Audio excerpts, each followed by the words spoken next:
Chris O'Connor here. Join the Curmudgeon Rock Report's invite-only curmudgeonly community at facebook.com/curmudgeonrock.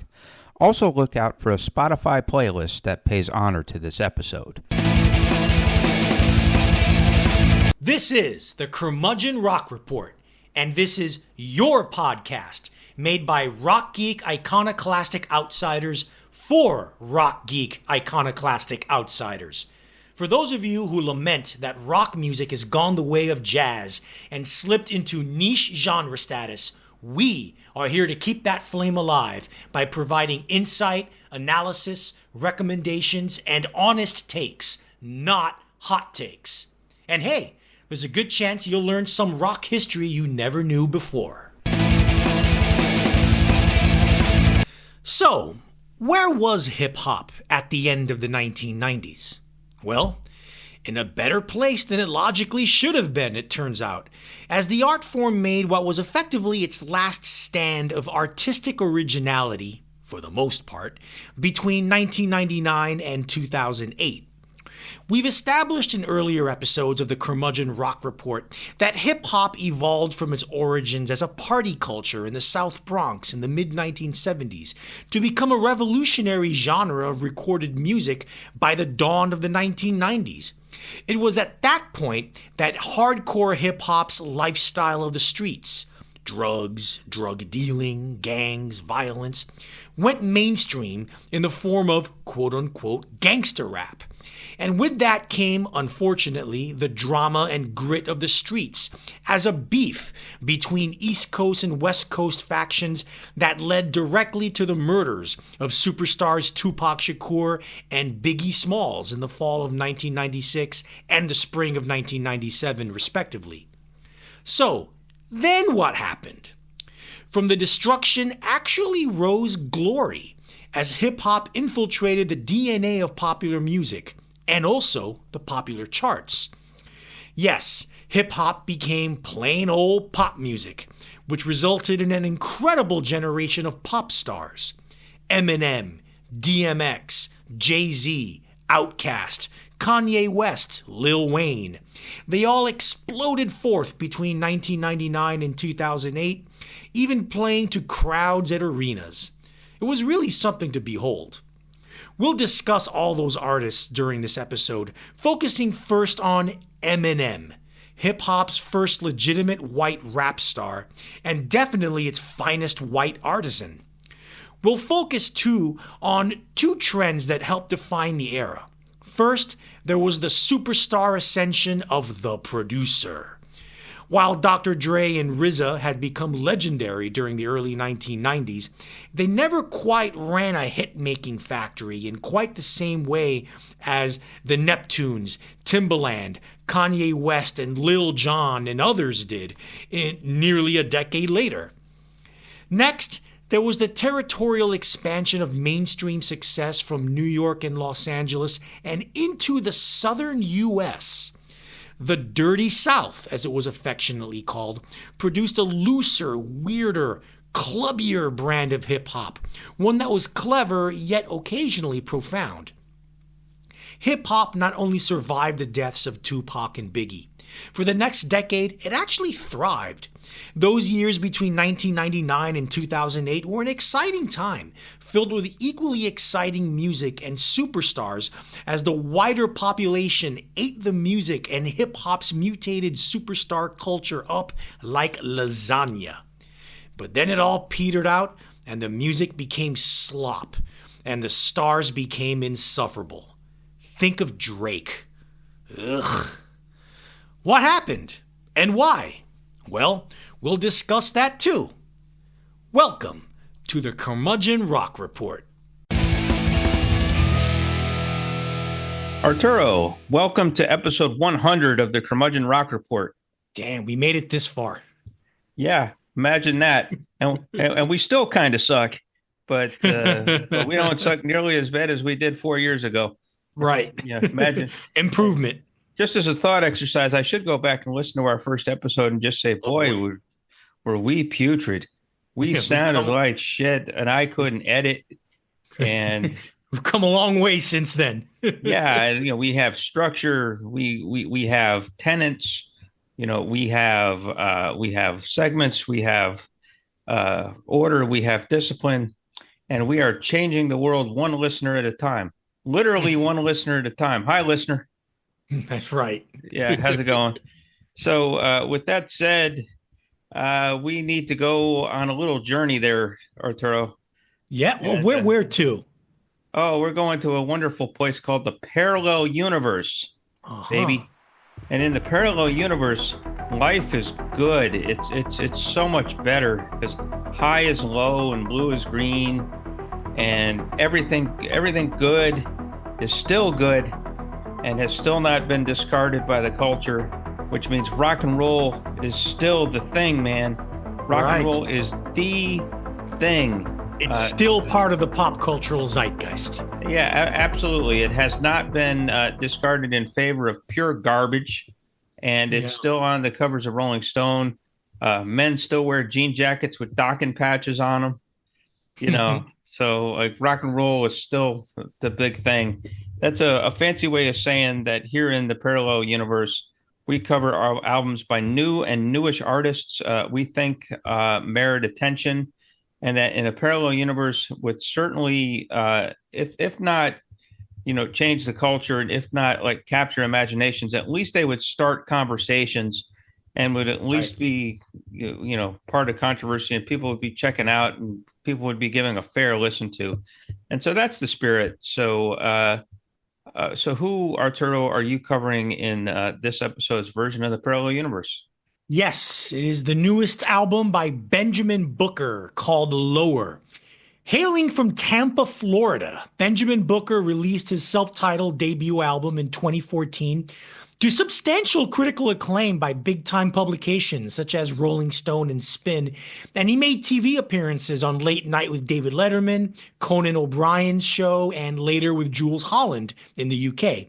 His indie credibility rose considerably when he took opening act slots touring with the likes of Jack White and Courtney Barnett.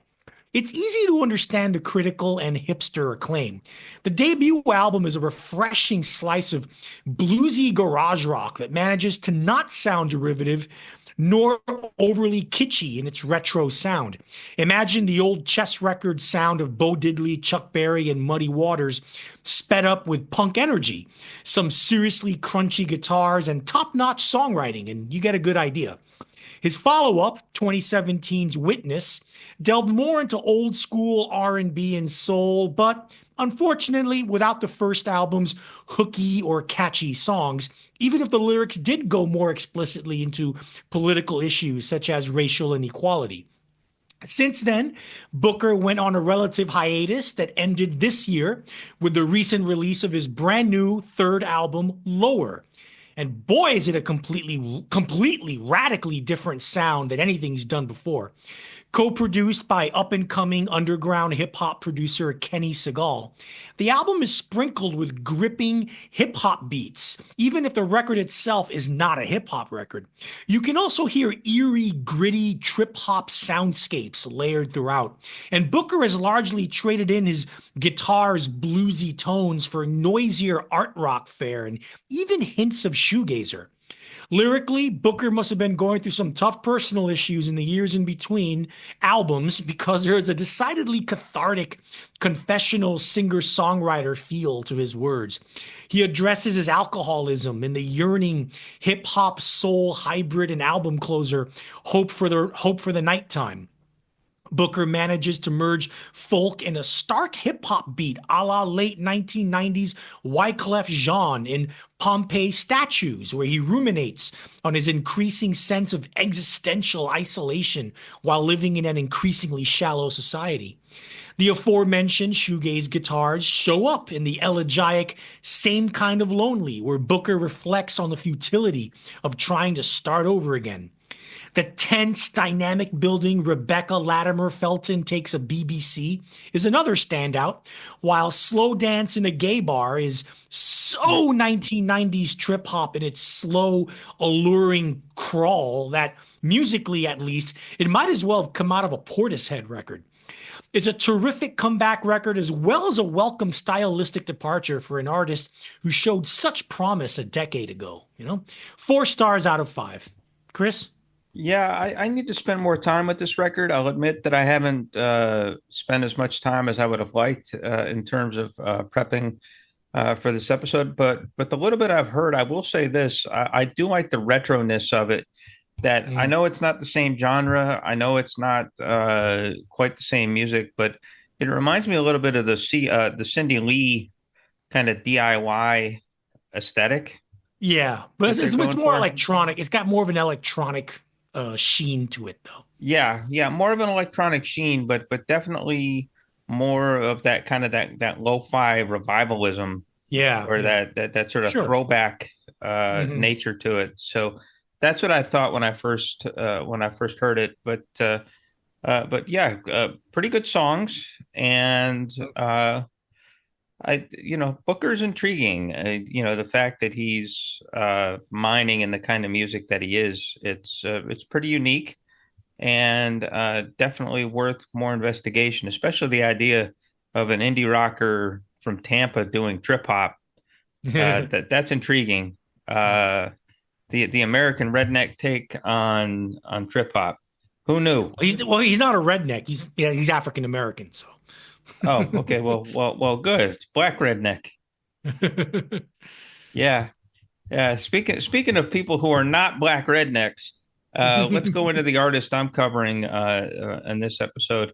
I'll be covering an album by a band that we've covered on this podcast before years ago called Squid.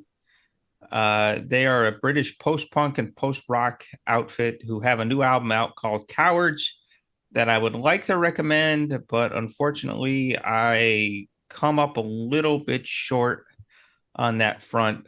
Decidedly mixed affair. So let's talk about Squid and let's talk about Cowards. Squid's Cowards gets off to a great start. On first lesson, the first couple of songs made me feel as if I was about to be listening to the best post rock album I'd heard in quite some time. Opening songs Crispy Skin and Building 650 contain undeniable energy and sonic discipline, winding as they do through both the loud and the quiet parts. These songs, which evoke both Public Image Limited and Noi, had me thinking that this Brighton, England quintet was overcoming the sophomore slump that dragged its previous album, 2023's Old Monolith, into the mud and getting back to the edginess that defined its terrific 2021 debut, Big Green Field, which I know Arturo was Bright Greenfield. Bright Green Field, which Yes. I know is Arturo is a big fan of that record as well. Yeah. So Bright Green Field. But as I said, Cowards gets off to a great start, but things tend to screech to a big old meh with the third song, Blood on the Boulders, which is mostly a tedious bore until it speeds up into a sloppy, aimless vamp up. From there, the rest of the album struggles to find a center, finding the band meandering in and out of logic and form. At its best, the rest gets back to pseudo Noi workouts. Croy Magnon Man, for instance, is a strong little rocker. But at its worst, the proceedings verge onto late period Radiohead messiness and pretension, which is too bad because while these art rockers are easy to admire and talk up for their ambition and the good vibes they generated initially with Bright Green Field, they're increasingly hard to like. They just seem to now be too artsy fartsy for their own good. They still ain't as bad as British peers Black Country New Road or Geordie Greep. Nothing in the world is that crappy. Nothing else in the world is that crappy. But I wonder if Squid is now what Arturo and I refer to as a one and doneer, a Hmm. bin in which bands like Devo and the Cars traditionally fall into for us. That is to Yeah. say, bands who released a phenomenal debut album who never approached or recreated that early success. See, Bright Green Field had hooks. It had balls. It had purpose to its artiness. The band was on mission to bring post-punk and post-rock into the modern era. But I fear that mission may not be recoverable. So Cowards has a hell of a third of a record, and definitely check out Cro-Magnon Man and Crispy Skin, especially on the streaming services or YouTube. But proceed no further, unfortunately. Arturo, doesn't that about cover it? Yeah, this band has really fallen off since their first album. It's just like it's almost like they have to be as complex and as impenetrable and as listenable, as unlistenable as possible in order to just validate themselves as an art rock band. Chin Yeah. stroking music. This is really interesting music. Yeah. Kind of Post rock should not equal post good. Yeah, exactly. And at least this album's a little better than the previous one. But the thing with this record is that you have a bunch of good parts. A great Yeah. bass line here, a good riff Agreed. here, a good rhythm here, some good parts scattered throughout the whole album. But very rarely do those parts coalesce into a really good song. Unsurprisingly, the single on the album, Cro-Magnon Man, is the best of the bunch.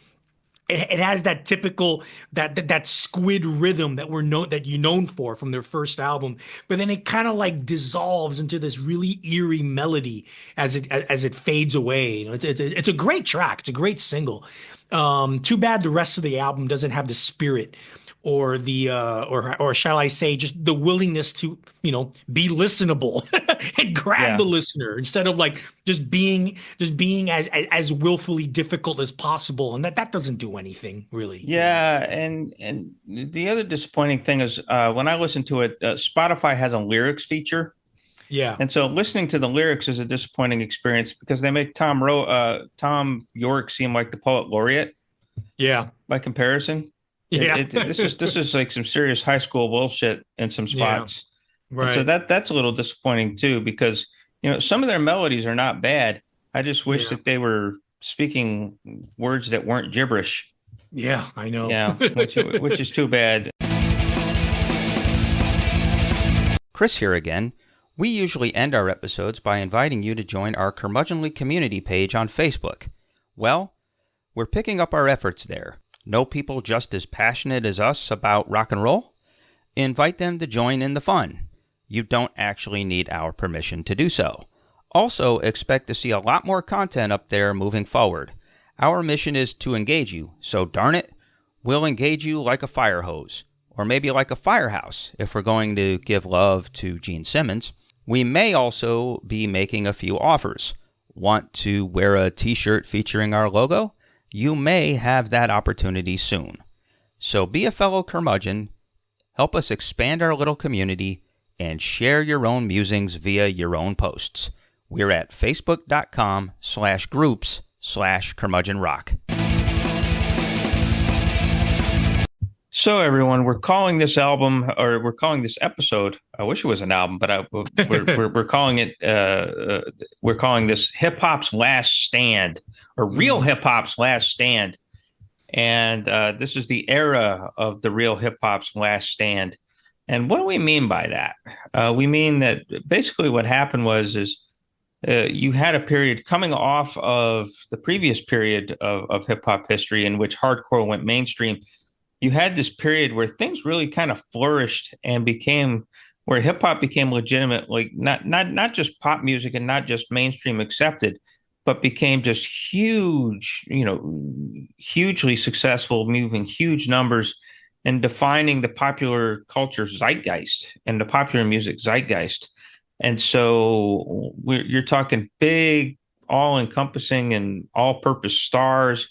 You're talking like pop crossovers where producers of hip hop music all of a sudden are producing Britney Spears and Justin Timberlake. You're talking like, stars that, really defined the beginning of the millennia or the millennium here in the 2000s and beyond. And so that period from 1999 to 1908 to 2008 was a really successful period. And then things just kind of fell apart and went to shit. And folks kind of forgot the hip hop ethos and they forgot the four elements that started in 1973 and 1974 became a distant memory. And what you ended up with was a bunch of garbage and a bunch of misguided kids. And that's too bad. But before then, you did have real hip hop's last stand. So let's start talking about some of these artists and some of these phenomena. And we're going to start with a very logical place. In 1999, a big all-purpose star came out of Detroit, Michigan, And holy crap, he was white, right, Arturo? Yeah, any story of hip hop's last great era, the 1999 2008 period we're discussing on this episode, which is we're talking about mainstream hip hop. There was still good stuff in the underground afterward, but like we're focusing on mainstream, radio hip hop. But any story of this great era has to start with the startling rise and astounding impact of one Marshall Bruce Mathers III, known to the world at large as Eminem. Eminem was quite simply the first white hip hop artist that black people took seriously due to his dazzling virtuosity as both a rapper and as an innovative lyricist. In doing so, and with the overwhelming support at the time of commercial radio and MTV, he would go on to become arguably hip hop's biggest ever international superstar, an artist whose fame and, more importantly, influence would spread even to countries where hip hop wasn't previously a popular mainstream genre. He combined grotesque, horrorcore imagery with a cartoonish humor that sometimes blunted the impact of the imagery and sometimes enhanced it.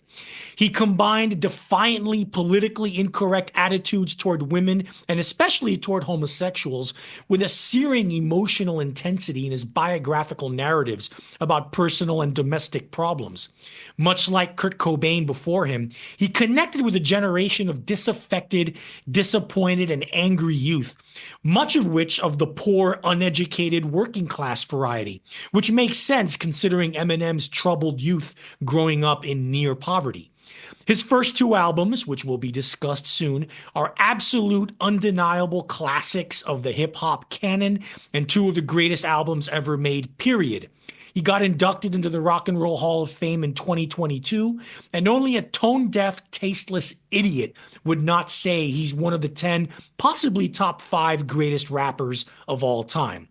Before we get into the albums that defined an era and a generation, let's talk a little about Eminem's origin story, which is pretty remarkable in of itself. If you've seen the nearly biographical 2003 movie 8 Mile, you already have a sense of what his early life was like. He was born an only child in St. Joseph, Missouri, to musician parents who were part of a band that played in hotel lounges in Montana and the Dakotas. They separated when Marshall was only 1.5 years old, and he was raised solely by his mom, Debbie. They had it rough. They moved from one state to another, all around the Midwest, rarely staying in one town for more than a year and usually living with family members. They finally settled in Detroit in a small, cheap bungalow-type apartment in a predominantly black working-class neighborhood. By all accounts of people who knew them at the time, Debbie and her son had a very tumultuous relationship, to say the least. Marshall was also bullied in school a lot. Nevertheless, that fueled his artistic impulses as he first showed an interest in comic book illustration before becoming obsessed with hip-hop after being exposed to the soundtrack to the 1984 movie Breakin'. Nice. By the age of 14, Marshall was rapping with high school friends and engaged in freestyle lunchroom rap battles. He initially called himself M&M, Marshall Mathers, before settling on the Eminem moniker he kept for the rest of his life.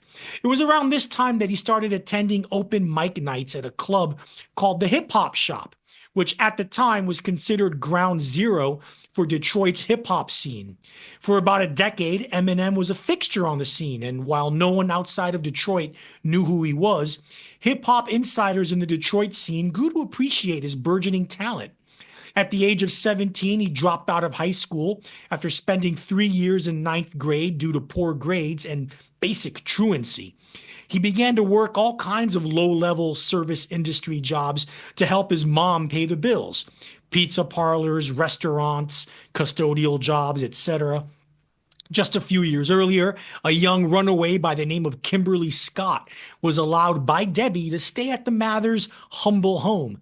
A few years later, she and Marshall/Eminem began an on-off romantic relationship that would have a huge impact on Eminem's lyrics in the ensuing years. Eminem's original goal was to make it as a rapper while being part of a group. In 1988, he briefly went with the stage name MCMM and formed a group called Blue Jacks. that recorded a demo that basically went nowhere. In 1989, the group signed with a talent management company and within a few years changed their name to Soul, S-O-U-L, Soul Intent. In 1995, they released an EP called Proof that did little to nothing outside of the tight Detroit scene. That was it for Soul Intent. In 1996, Eminem joined another group called The Dirty Dozen and released The Underground EP in 1997. While they didn't last long initially, after Eminem became a superstar, he reconvened this group under the moniker D12, and they put out their long-belated debut album in 2001. It was around this mid-1990s period that Eminem and Marshall and Kim had a baby daughter named Haley, and the couple struggled to make ends meet in order to support their young family. Eminem signed to another management company called FBT Productions, and in 1996 released his solo debut album, Infinite, on an independent label called Web Entertainment. It flopped commercially and didn't earn any critical write-ups. It's understandable as to why. While he was at the time influenced by artists such as Nas, Oz, and Detroit horrorcore pioneer Eshem, Eminem's style hadn't quite matured into the sharp, cutting blade of gonzo humor and family psychodrama that he became known for. The 1996 to 97 period was a rough one for the young Mathers family. Eminem and Kim lived in a tough, crime-ridden neighborhood where their home was robbed several times. He cooked and washed dishes at a family restaurant, sometimes up to 60 hours a week. Nevertheless, he was fired right before Christmas. Money issues combined with his floundering music career and excessive drug use led to a failed suicide attempt. He was hired back by the restaurant, then fired again, and by March 1997, he, Kim, and little Haley were living in his mother's mobile home in a trailer park after being evicted from their home. Oof. They say hardships and depression can often inspire the best from artists, and that was the case with Eminem. The year 1997 saw Eminem develop an alter ego in his lyrics called Slim Shady, a psychotic character that allowed Eminem to distance himself from himself and rap freely about murder, drug use, mental instability, extreme sexual acts, and horrifying domestic dispute. This inspired him to record and release, again with Web Entertainment, the Slim Shady EP. It was by no means a blockbuster, but it got serious buzz in the Detroit hip-hop scene, and the ears of the underground hip-hop community started to perk up. This was enough for Eminem to land a spot in Los Angeles' Rap Olympics, a nationwide battle rap competition. He finished in admirable second place, and an Interscope Records representative named Dean Gateslinger was in attendance. He loved what Eminem did, asked for a CD copy of the Slim Shady EP, and then gave it to company CEO and renowned producer Jimmy Iovine. Iovine, in turn, played the CD for Dr. Dre, who at the time had founded his own record company called Aftermath Entertainment, a subsidiary of Interscope. Dr. Dre was blown away by what he heard, saying later in interviews that it was the first time he had ever decided to sign someone based on what he heard on a demo tape or CD. By early 1998, Eminem had signed with Aftermath/Interscope, and legendary hip-hop magazine The Source even went as far as to publish a feature on Eminem. In early 1999, the Slim Shady LP was released and became an instant smash hit thanks to the radio and MTV ubiquity of the single My Name Is, which introduced the Slim Shady character and all its disturbed, violent, crazy clown glory. As a producer, Dr. Dre gifts Eminem with the sharpest, leanest, funkiest beats, or Dre's sharpest, leanest, funkiest beats since The Chronic. In fact, I would argue the Slim Shady LP is a superior album. It doesn't overly rely on samples and doesn't completely reproduce its influences as The Chronic does in spots. But really, it's Eminem's voice, his persona, his groundbreaking approach to lyrics and storytelling, his indelible flow, and ear-catching cadences that are the stars of the show. Guilty Conscience finds Eminem playing the part of a twisted devil on your shoulders, trying to convince Dr. Dre, playing the part of a normal nice guy, to do horrible acts, such as murdering his wife and the lover she's in bed with. Brain Damage manages to chronicle the bullying and the abuse Eminem suffered as a kid and transitions to a revenge fantasy of violent proportions. It's a testament to the guy's storytelling genius that he imbues it all with a sense of surrealist gallows humor. The standout track, though, is the harrowing 97 Bonnie and Clyde, where Eminem fantasizes about killing his wife, sticking her in the trunk of the car, not saying anything to his little daughter about it, and the two of them driving to the river to dump the body. What has always made Eminem stand apart from others in the realm of hip-hop is an attention to detail that mirrors the best fiction writers. The sheer horror of the story is made even more horrific by the narrator describing the innocent, childish actions of his daughter in the car. And before anyone gets uptight about this and this track glorifying domestic violence and murder, keep in mind how many old blues songs are about a man threatening to kill his woman. Yep. And yes, even a woman threatening to kill her man. Hip-hop started out as basically the blues of young inner-city youth. You can draw a direct line between the two genres, especially on this track. The Slim Shady LP went triple platinum in sales, but that was dwarfed by the absolutely unreal success of follow-up album, the Marshall Mathers LP, which went on to go 12 times platinum. Every all-time great artist has their moment of artistic, musical, pop cultural ubiquity where they are at the epicenter of the pop cultural zeitgeist. Fleetwood Mac had it with Rumors. Michael Jackson had it with Thriller. Prince had it with Purple Rain. Bruce Springsteen had it with Born in the USA. U2 had it with The Joshua Tree. Nirvana, Pearl Jam, and Green Day alternated their moments in the 1990s. This album was that moment for Eminem, where he graduated from being a new star in hip-hop to being a global icon. The album overflows with classic tracks. The Real Slim Shady has a furious bounce in its beat, and Eminem raps about everything from celebrities having sex with each other to the hypocrisy of parents condemning the lyrics of rap lyrics, yet have no problem with their kids watching violence on TV. The beat on The Way I Am isn't anything special, but it doesn't have to be, as Eminem puts on a rhyming masterpiece with his virtuosic flow and incredible cadence and timing, acting as a virtual beat onto itself while he excoriates corporate record company culture. The masterpiece of this classic album is Stan, where over a beautiful sultry beat and vocals sampled by British singer-songwriter Dido, Eminem dictates the contents of a series of fan letters by a hardcore fan who gets more and more deranged as the letters go on.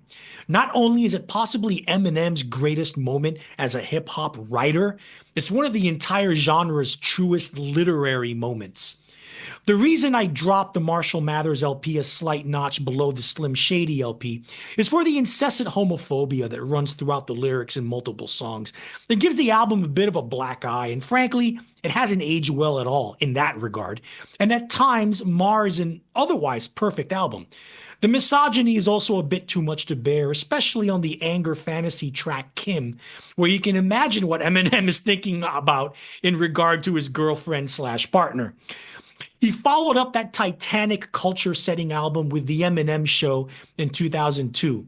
There are some terrific moments here, especially the rolling G-funk groove of the worldwide smash hit Without Me, where Eminem takes pot shots at various music celebrities.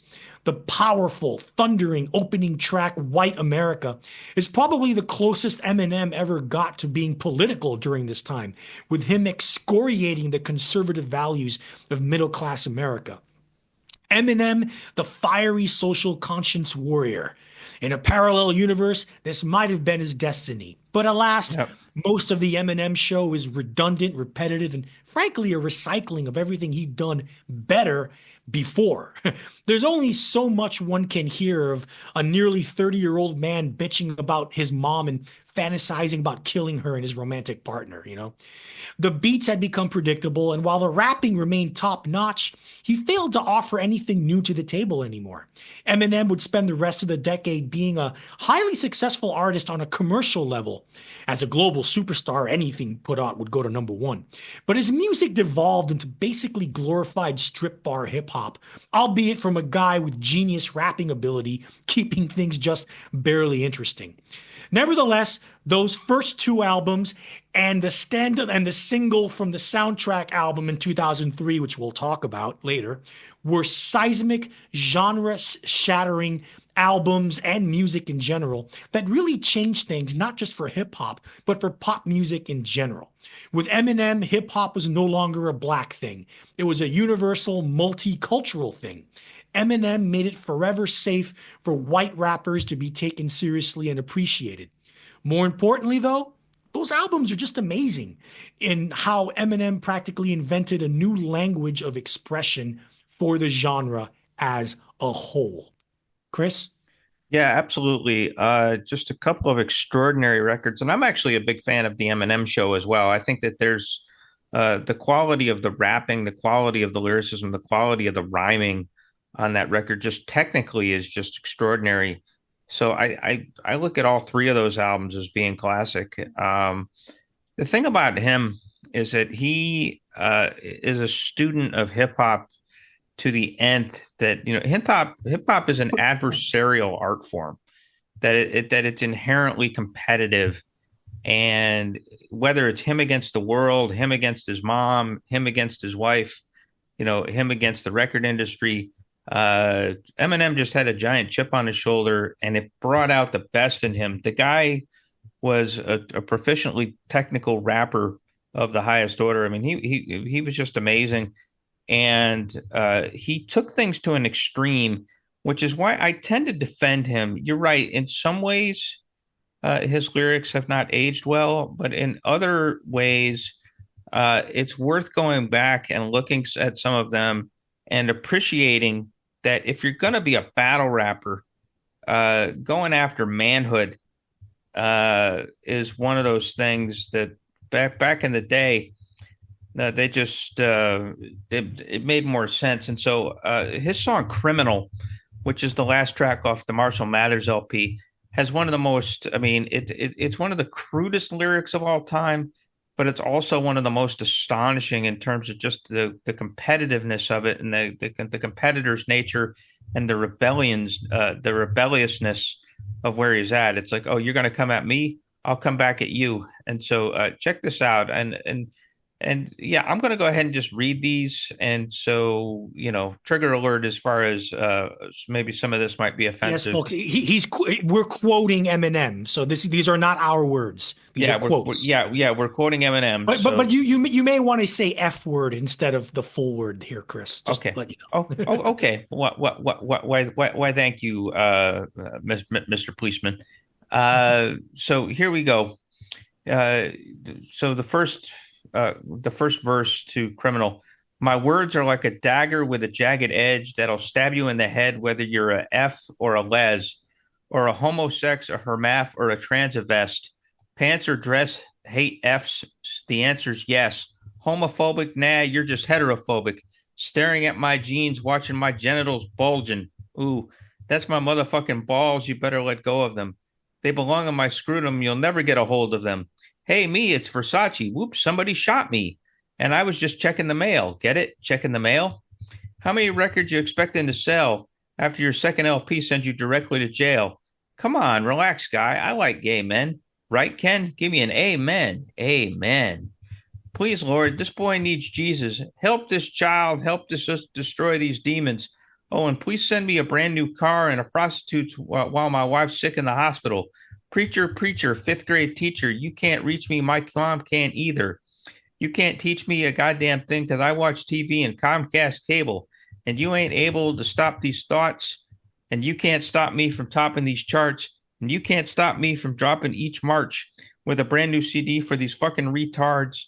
And to think just little old me, Mr. Don't Give a Fuck, still won't leave. and then it goes into the chorus.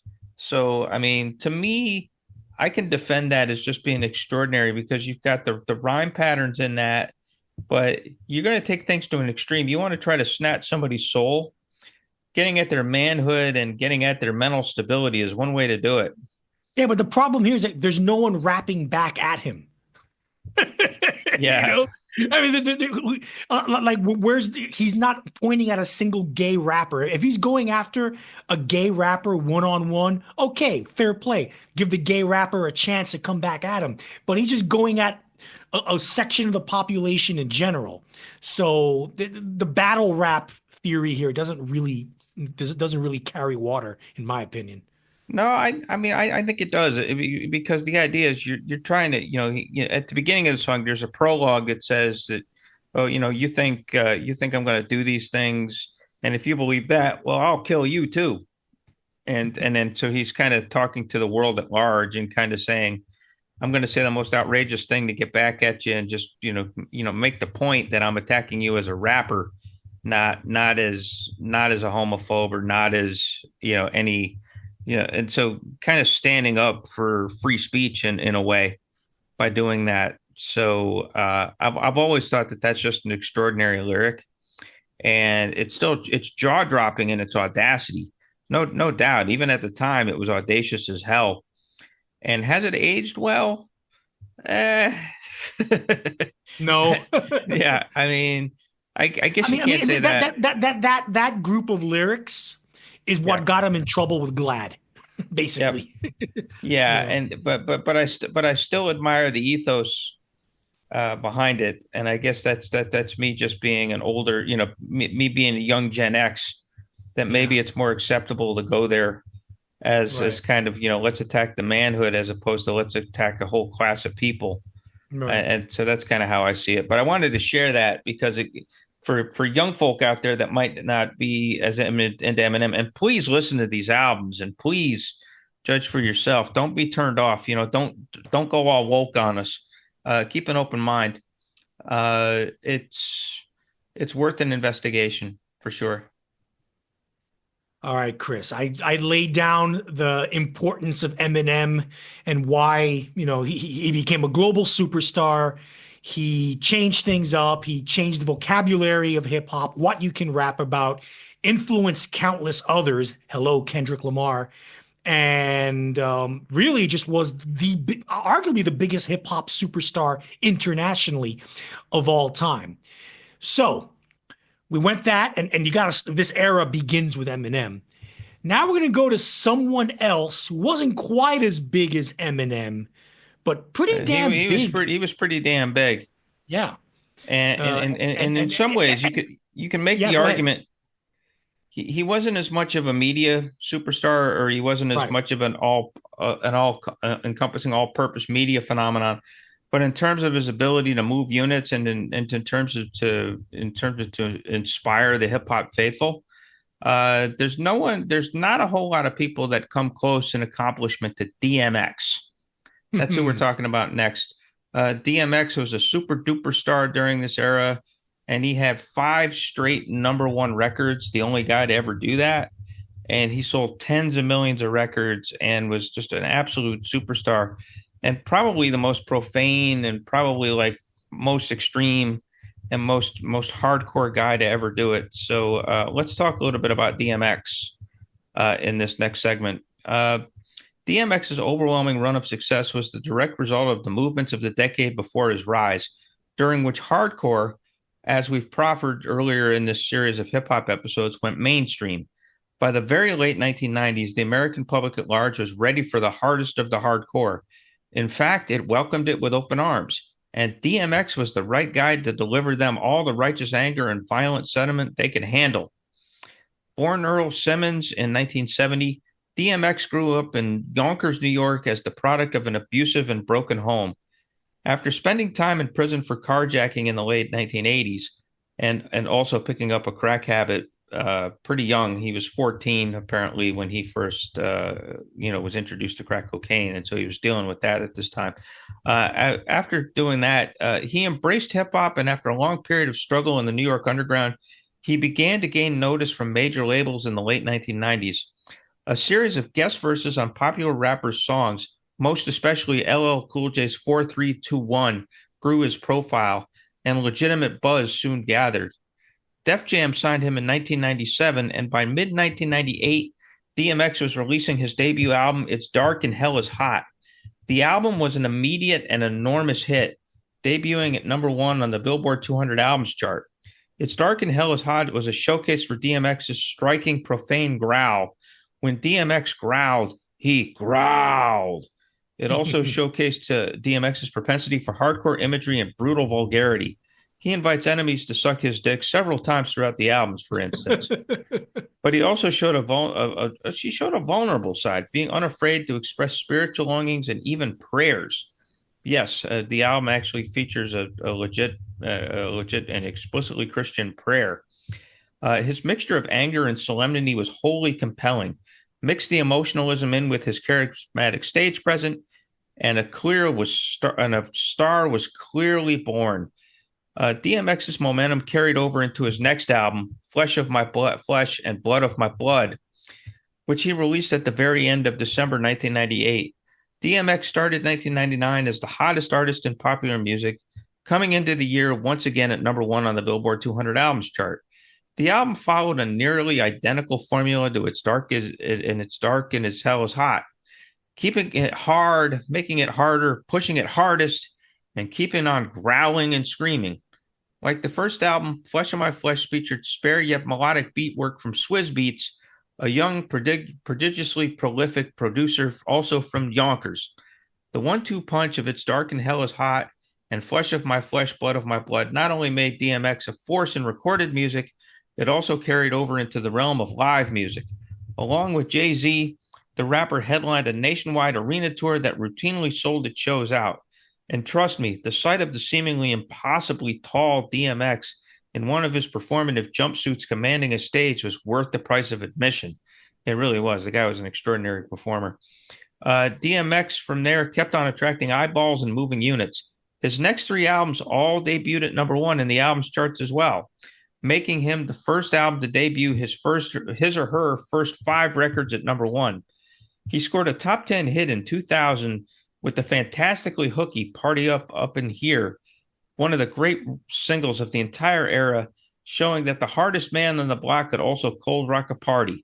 Y'all gonna make me lose my mind up in here. Yeah, that's his best song. Yeah, just y'all gonna make me act a fool up in here.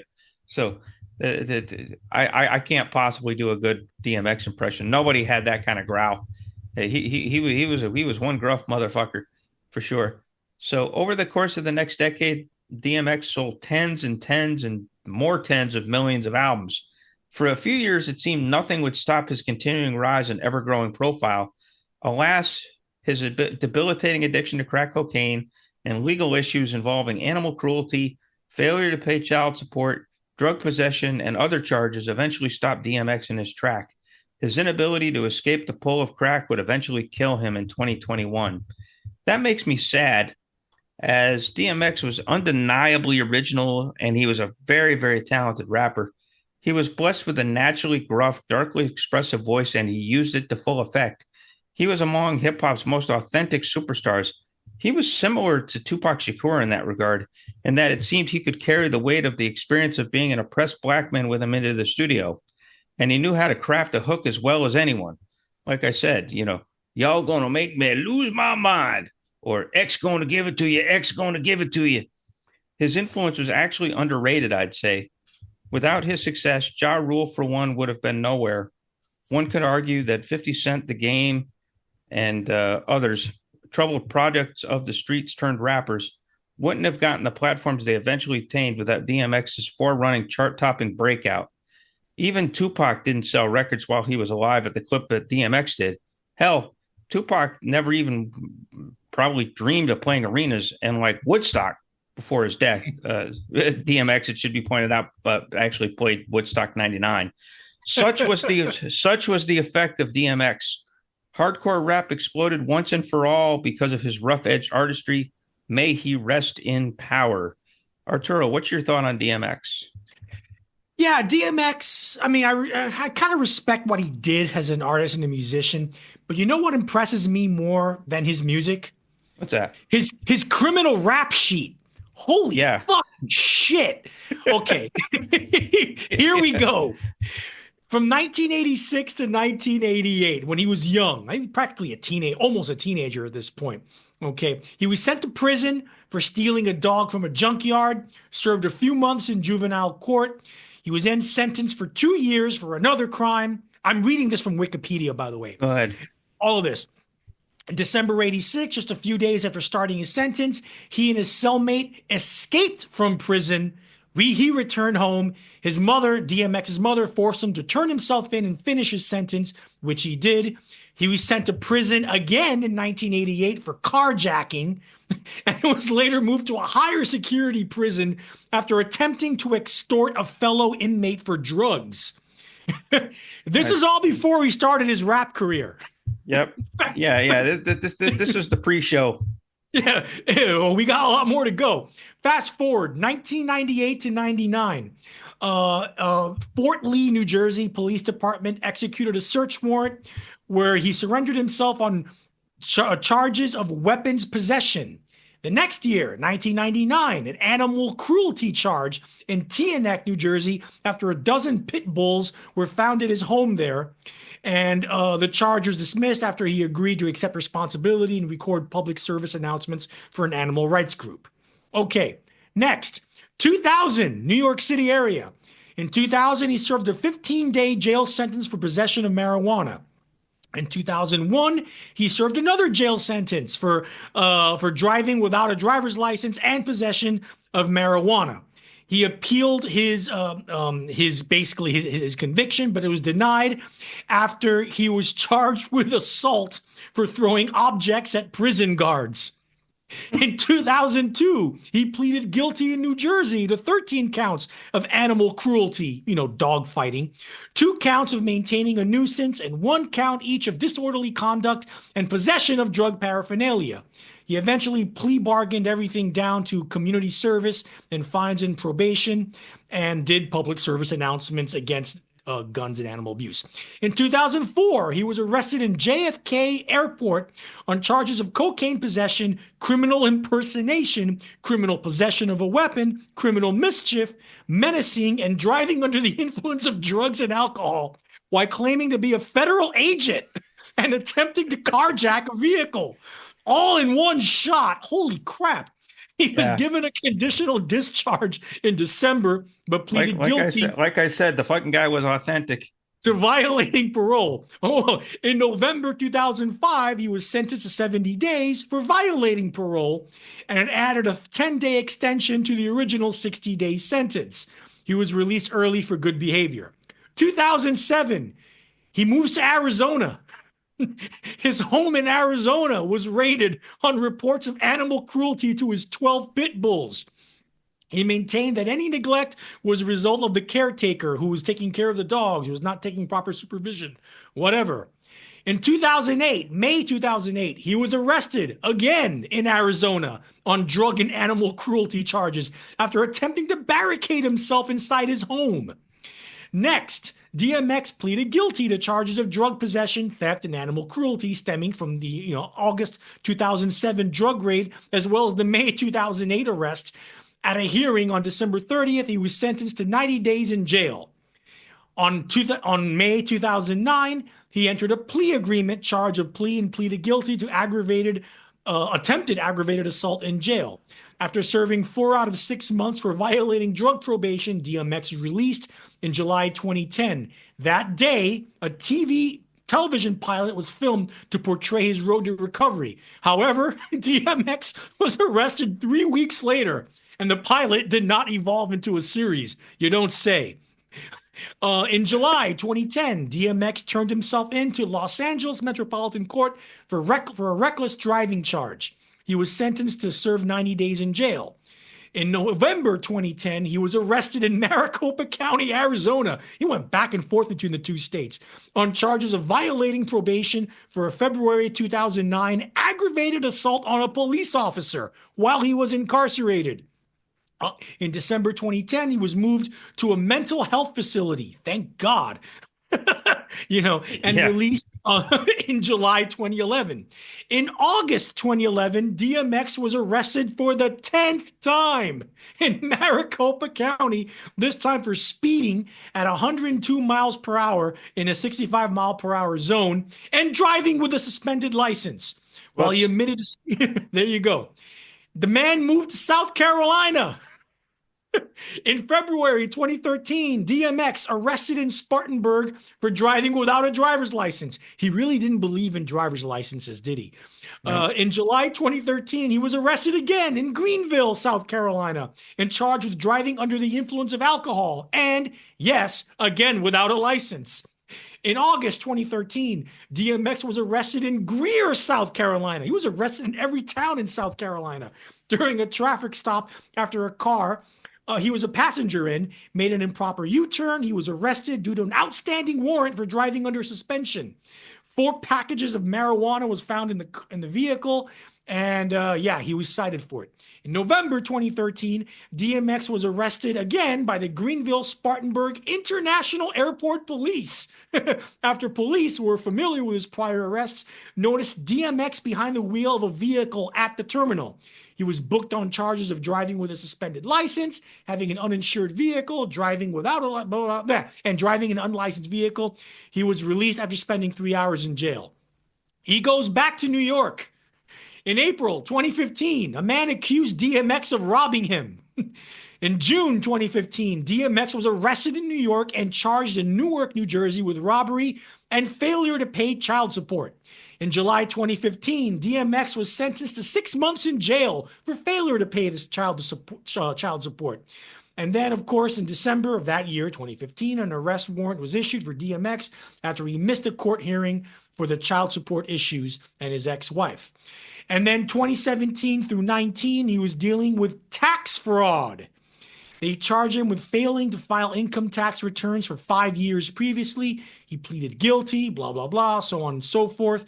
He got sentenced to 1 year in prison and followed by 3 years of supervised release. And yeah, and then 2 years later, he died of what? Did he die of an overdose? Is that what it was? Yeah. He basically he had a heart attack brought on by crack toxicity. That is a rap sheet of all rap sheets. Holy fuck. Yeah, he was a troubled soul for sure. There were just some guys that didn't fit into a civil society, and so for as good of an artist as he was, for as authentic a guy as he was, and for as compelling a character and as compelling an artist as he was, the guy was seriously troubled. I mean, he had those drug issues. He owned way too many dogs. He didn't follow the laws of the traffic stops. He couldn't pay his child support and was hopelessly addicted to crack. And sad sack. But yeah, thank you for going through that, because I saw that and I was like, holy shit. Yeah, it's pretty impressive for a guy to break the law this many times. That's the mother of all rap sheets, especially because he tried to move. It's like he tried to move to try to probably better his life. And every time he moved, the rate of incarceration accelerated. Yeah, I mean, it's a trip. But poor Earl. I mean, Earl Simmons had a tough life, but hey, to his credit, he made it to 50 years old. He was 51 when he died. Right. Yeah. So 51. Yeah, it's a long life for him. Yeah, he made it. So poor Earl, but we'll always have the music. And I said, no one has ever been as big and selling as many records over a prolonged period of time as him. And that includes Eminem. He sold more records than Eminem. Wow. At least domestically. I don't know about internationally, but he sold more records. Probably not. He sold more records than Eminem. It's pretty extraordinary how popular the guy was. I mean, when you think about it, it didn't seem that way, but man, that guy was over huge with the hip hop mainstream, right? And was just a total superstar. So there you go. Now, let's talk a little bit about producers. We mentioned in the last segment that DMX's producer, Swizz Beatz, was a very distinct producer, and he got a following of his own based on his style. Well, this was an era that was dominated by superstar producers. You're talking one of the hallmarks of actually hip hop's last stand was the achievement of superstar status by a handful of producers. In some ways, these artists, these superstar producers, they owe a debt of gratitude to Dr. Dre, who at 1992's The Chronic afforded himself critical accolades as a musician as much, if not more, than he did as a rapper. While he rapped all throughout The Chronic, it was his beat work that stood out particularly to the point that it helped move units and grow his legend. Because of Dre, casual fans paid intense attention to who was making the music that lay behind their favorite rappers, arguably for the first time.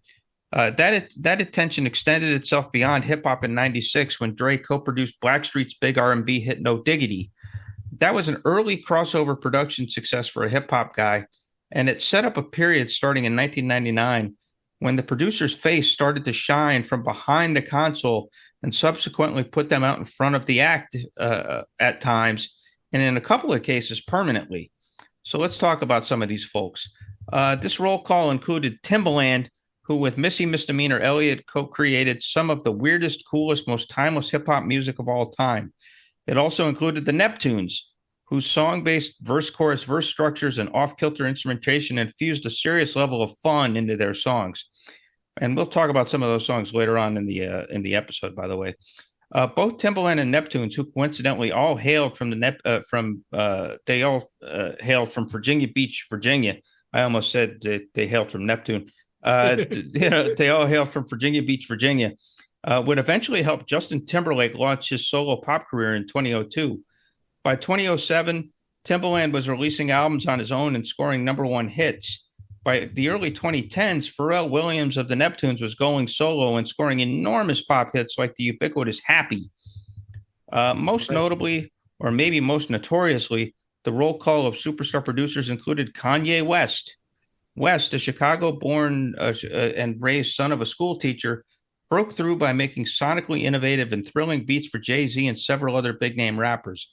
By 2004, with praise increasingly pouring his way, West's ambition and ego couldn't be contained to the background anymore, and he found his way to the mic. In the process, he became arguably hip-hop's finest singer-songwriter. Not the first. That was probably the guys from EPMD and then Q-Tip of A Tribe Called Quest. But West certainly became the finest singer-songwriter, as we'll discuss soon enough. Arturo will be talking about that soon. There were other producers from this time who found brand name success as well. Guys like Swizz Beatz, David Banner, Just Blaze, Irv Gotti, and the late Jay Dilla. And let's not forget RZA, master of the Wu-Tang Clan, who found his way to scoring Quentin Tarantino's Kill Bill movies a little bit later on, starting in 2003. The growth of the hip-hop idiom combined with the increasingly prohibitive expense of sampling necessitated a wave of studio virtuosity that these folks all embodied and embraced. While we ultimately can't count this 99 to 2008 period as a golden age, we can definitely say that these producers built on the legacy of the true golden age, which is to say 1987 to 1991, and found new ways to excite the masses and to ultimately become celebrated themselves. Arturo, what are your thoughts about some of these producers? Well, I'll keep them brief because, for example, Kanye West, I'm going to talk a lot about him coming up pretty soon. The best of the guys you mentioned here, the two best were Timbaland and the Neptunes, in my opinion. Timbaland because his beats were just trippy, spacey, psychedelic even, yet deeply funky. Whereas the Neptunes, not quite psychedelic, but really off-kilter and really just slanted, almost surreal, yet maintaining their funkiness, maintaining their the beats, maintaining their catchiness. They really, and a lot of times the Neptunes took mediocre rappers and just made them sound better. Oh yeah, and Timbaland was the same thing too. Although Missy Elliott is no slouch. I mean, they made a cracked out of his mind ODB sound awesome. They made him into a ladies' man. Yeah, they really did. Which is quite an accomplishment. Go ahead. Yeah, Swizz Beatz never really connected with me. I thought he was a little too cut and dry. And Lil Jon, we'll talk about him later when we talk about the Dirty South. But Lil Jon, of all the Dirty South guys, was the one who just was riddled most with just a shtick. Yep. And we'll talk about that shtick. There's just the crunk style of Dirty South hip hop, which is just, basically strip joint hip hop music, Yeah. strip joint beats, and yeah, okay. What? What? What? You know, Okay. I mean, there's a reason the Dave Chappelle skit that he routinely did in the Chappelle Show, making fun of Lil Jon. There's a reason that he did that, and there's a reason it was so funny because it's kind of true. Yep. You know, It's very true. Yeah. but anyway, Lil Jon might as well have been an alien. But yeah, he's one guy I didn't mention. But yeah, he definitely is another guy that moved to the front as well. all right. Now, So speaking of Kanye, the album that kind of like gave him his big rep in the hip hop community was the album that you're going to talk about now, Chris. yeah, absolutely. I think that, following from our discussion of producers as hip hop superstars, it's natural that we should take some time to discuss what I think is arguably the most finely produced album of the entire era. And that would be Jay-Z's masterwork from 2001, The Blueprint. Now, Jay-Z is among the most successful rappers of all time, and his star shone brightly throughout this hip hop's last stand era. But he also was frustratingly inconsistent. While he regularly produced hit singles and classic individual songs, on some albums we'd find him coasting on his supposed greatness. And we'd also find him lazily adding guest verses to other rapper songs that didn't add a whole lot and in some cases detracted from the proceedings. Hence, Jay-Z was a guy who sometimes required a push to be great. Enter Kanye West and Just Blaze, two producers who, entering 2001, had both begun to experiment with deploying vocal samples from old soul, R&B, and rock records, and effectively making them the hooks of the songs they created. And now, this was a thrilling development for the musical evolution of hip hop, and it was one Jay-Z caught wind of eventually. The rapper called on Just Blaze and Kanye, among other producers, to produce the majority of the tracks on what became The Blueprint. The album finds Jay-Z laying down one stunning rhyme after another, battling foes like Nas and Mos Deep, and some on some of those songs, and exploring family history on others, and even crafting old school braggadocio and love anthems in other spots the way LL Cool J and Run DMC used to do it back in the day. And more importantly, it finds him doing all of this and doing that as he performs alongside the vocal grunts of Jim Morrison on the song Takeover, a West track that samples the Doors' 5 to 1. Next to the screams of Bobby Bird on You Don't Know, which was produced by Just Blaze, and in proximity to the pained cries of singer Bobby Blue Bland on Heart of the City Ain't No Love, a particularly exciting West concoction. Jay-Z rounded out the album with additional strong tracks from Timbaland, Eminem, the Trackmasters, and Bink, the latter of whom also tinkered with vocal samples, contributing 3 other songs. The Blueprint, then, is an experimental tour de force that advanced the cause of hip-hop as well as any album in the genre ever had. The effect of Jay-Z literally conversing with the sampled vocalist in a few spots is awe-inspiring. Let's all credit Just Blaze and Kanye West for the innovation and Jay-Z for the foresight to tap into what those guys were doing. Wow. Had to talk about The Blueprint. That's just one of the foremost albums and maybe, arguably the best album that came out of this whole this whole Last Stand period. At least in my opinion. I don't necessarily think you share that opinion, do you? No, I'm in a minority here. I consider Jay-Z one of the most overrated figures in hip hop history. He's in my Mount Rushmore of hip hop overrated. It's him. It's Sean Combs / Puff Daddy / P Diddy. It's oddly enough. I like to put Lil Wayne in there because we're going to talk about him later. But Jay-Z definitely tops that for me. Listen, I think with Jay-Z, it's that, yes, technically he's a talented rapper. Yes, he can rap. But his flow to me has always been boring. It's always been dull. I think his lyrics are shit for the most part. They're shallow. They're vapid. They don't do anything. And I'll talk about this in extent later on. But when I think about Jay-Z, I cannot think about like the sliding doors moment that create the parallel universe where it could have been Big L instead of Jay-Z. And I think Big L is way better and way more talented. And we'll talk about that when we talk about Big L in our lightning round of singles. I think Big L deserves his own episode, to be honest with you.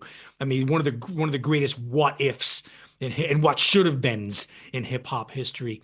And that's why I don't give Jay-Z that much props. I mean, he just basically introduced, this conservative, intensive shallowness in hip hop, and he really ushered that in, him alongside Sean Combs. And I think it kind of hurt. It really hurt and almost ruined hip hop, at least mainstream hip hop, in a lot of ways. As far as the production on the Blueprint, I give it its props. There's some good stuff musically here with Just Blaze and some of Kanye's stuff. I think Kanye would go on to do much, much, much better stuff. Oh yeah. Later on.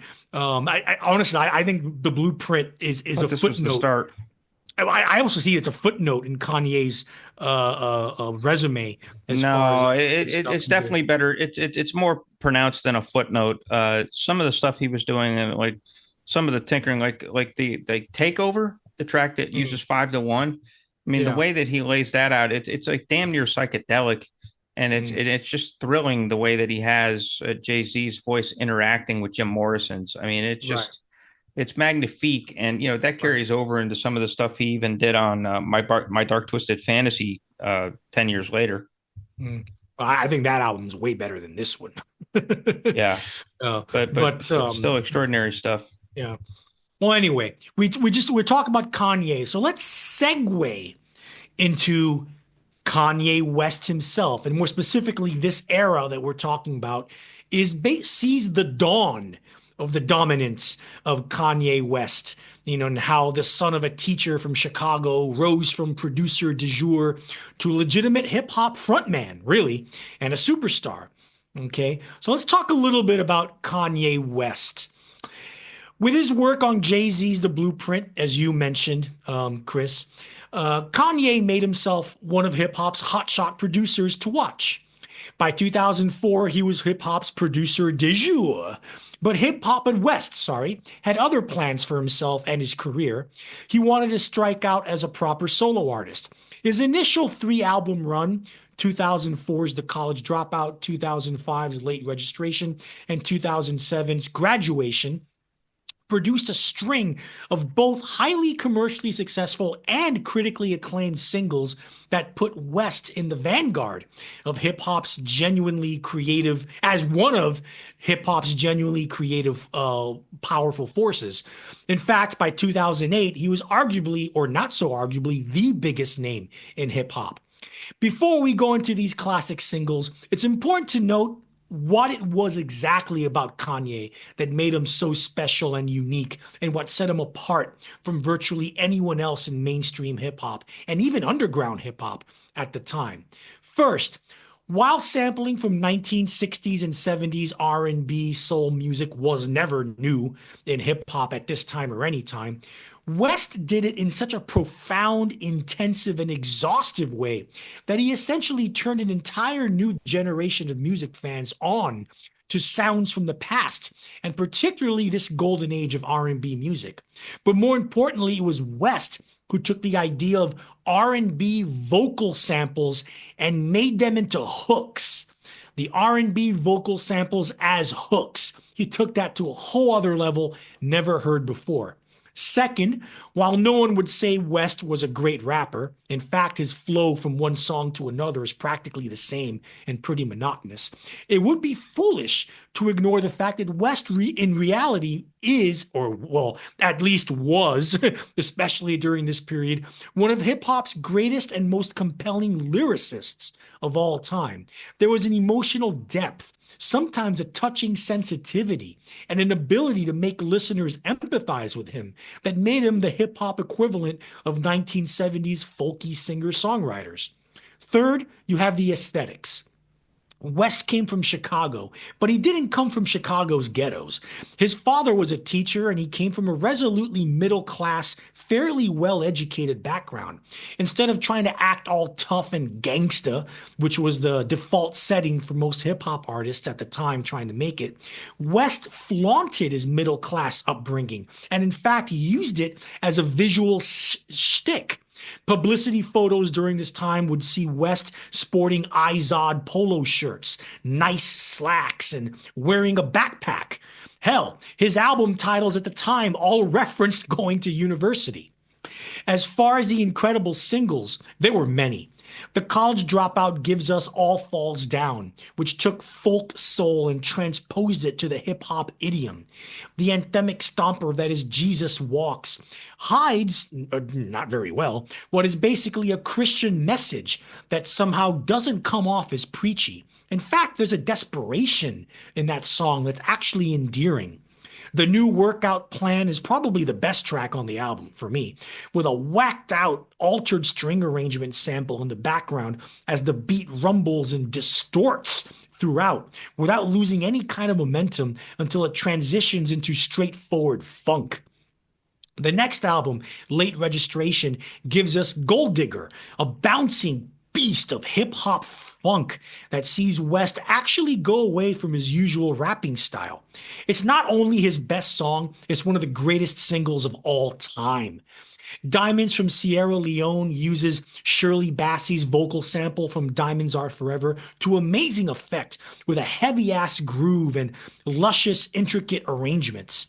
I can't stand Maroon 5, but West uses that band's singer, Adam Levine, in the best way possible, with a twinkling piano sample guiding a pulsating synth bass that doesn't overwhelm and rather soothes. The third album, Graduation, gives us Stronger, a slice of futurist hip-hop with retro 80s synths and an economical use of auto-tune before West would overdo it in later years. Can't Tell Me Nothing is rather minimalist for West's standards, something akin to a cleaned-up Wu-Tang beat with just that patented R&B vocal sample and a stately synth line layered on top. Everything I Am wasn't a single, but it's one of West's best album tracks, with Gangstar's DJ Premier co-producing and providing a soulful piano groove to augment West's introspective lyrics and create one of the best hip-hop ballads ever. You notice I've talked so far about Kanye's singles.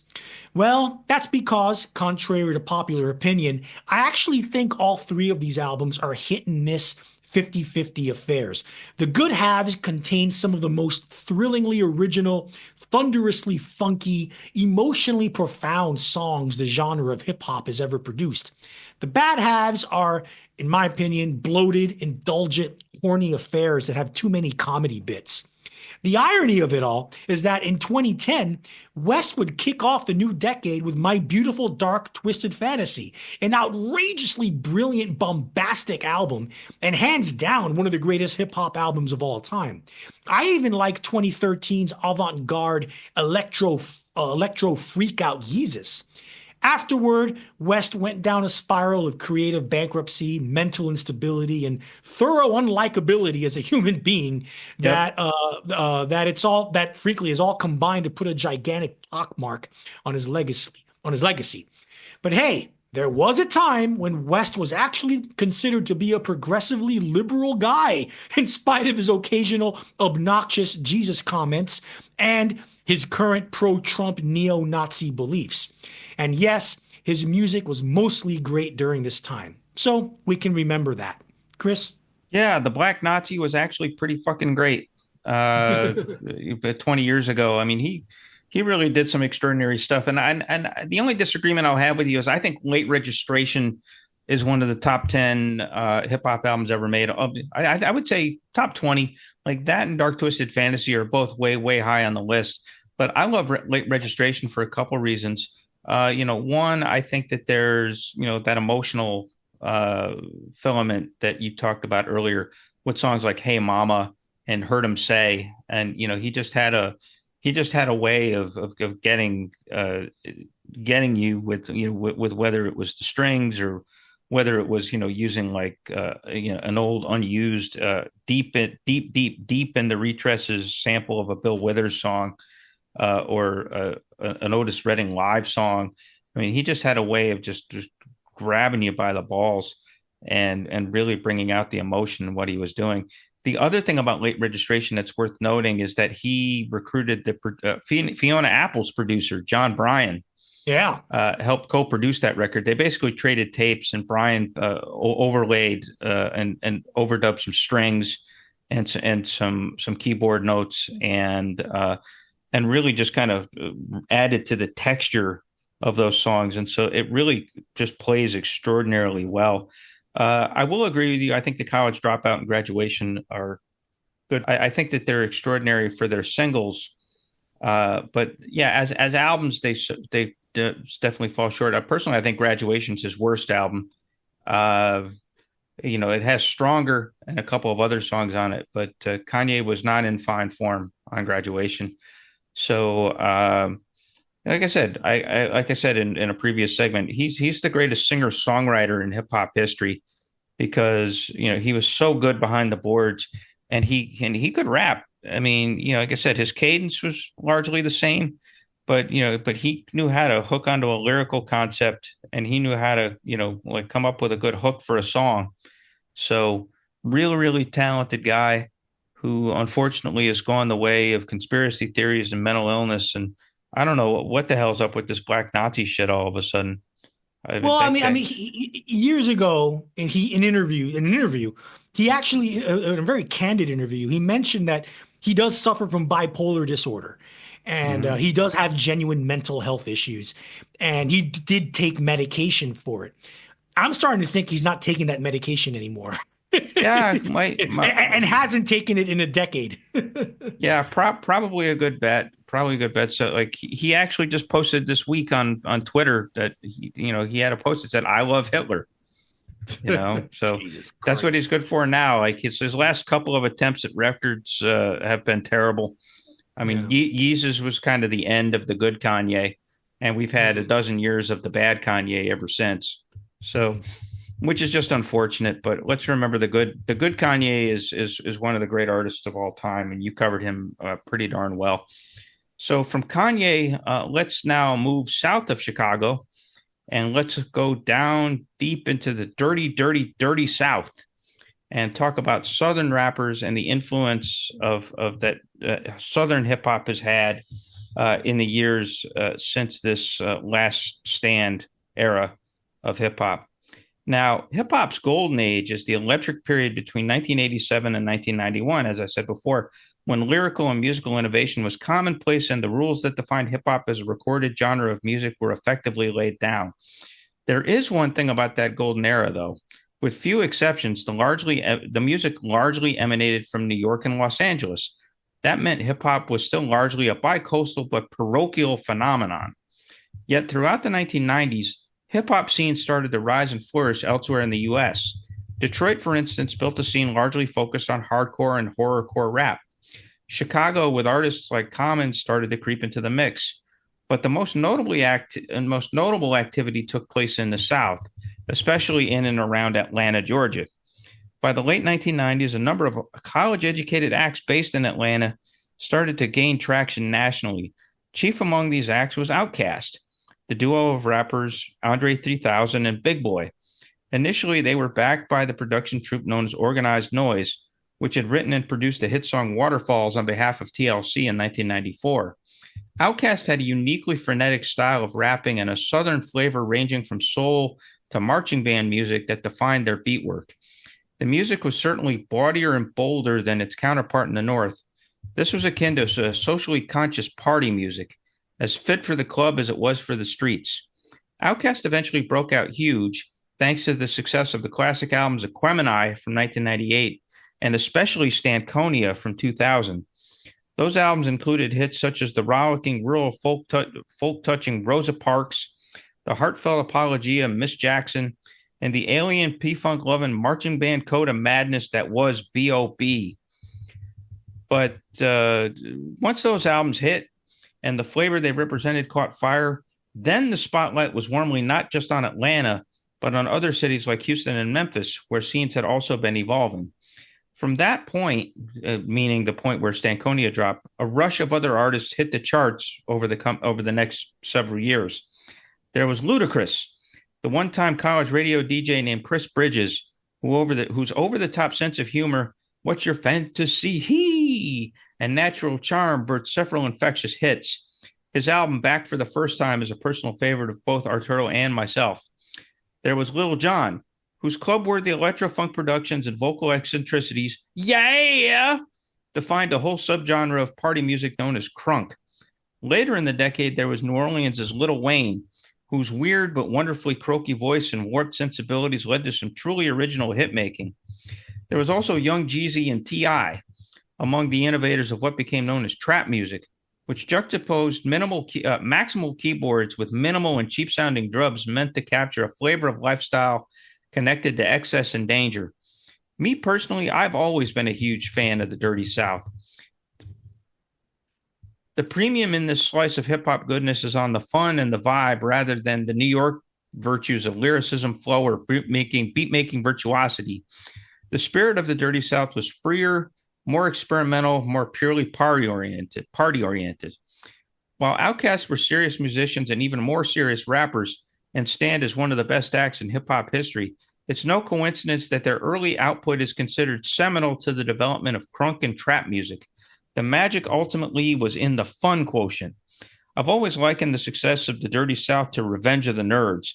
A lot of these guys were truly strange human beings, and they were smart alecky in the best way possible. I mean, come on, these days Andre 3000 mostly plays the flute. Quirky shit, right? In some ways, though, the legacy of the Dirty South is mixed. On the one hand, there was definitely the fun factor and all the experimentation. Wait until we talk about the whisper shit in the next half of this episode.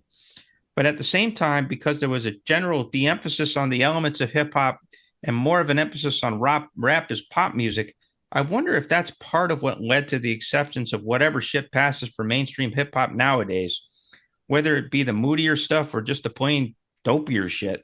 Who knows? Maybe we'll touch on the devolution part of the deal at the end of this episode. For now, Arturo, what's your thought on the Dirty South? Yeah, I've always been like right down the middle, 50-50 on Dirty South artists and groups. The ones I don't like, I will talk about in our lightning round section of singles. So I'll just talk about the two who I love, OutKast and Ludacris. When it comes to OutKast, there's a general consensus that Aquemini is their greatest album.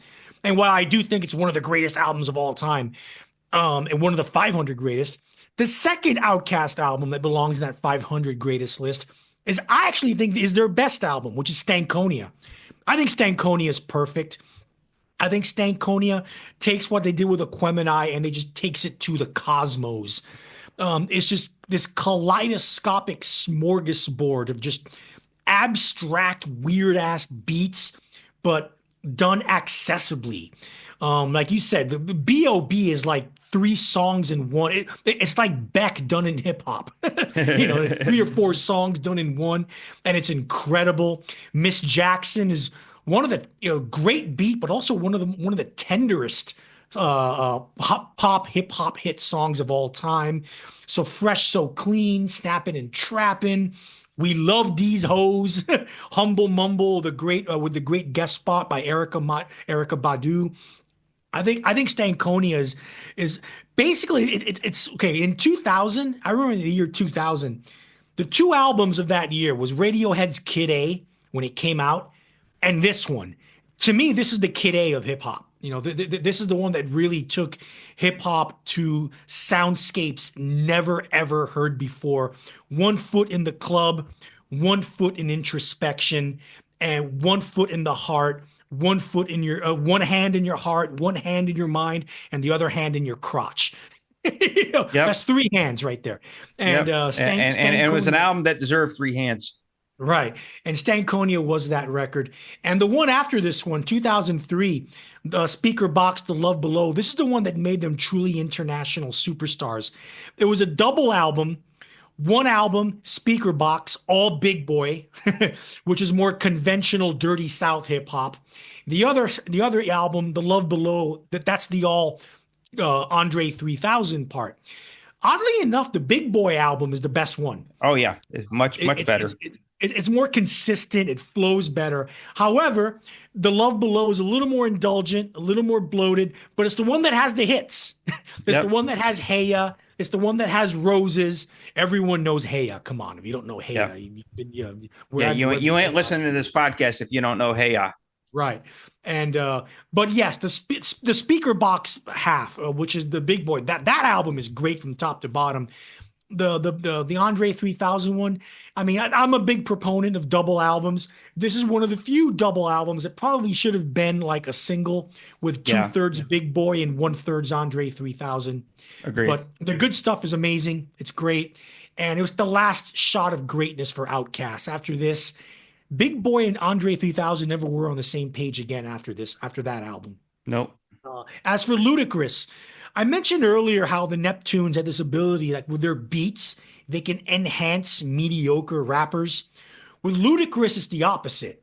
His debut album, Back for the First Time, which is one of my favorite albums of the entire decade, the beats aren't bad. They're just solid, Spartan, Dirty South beats.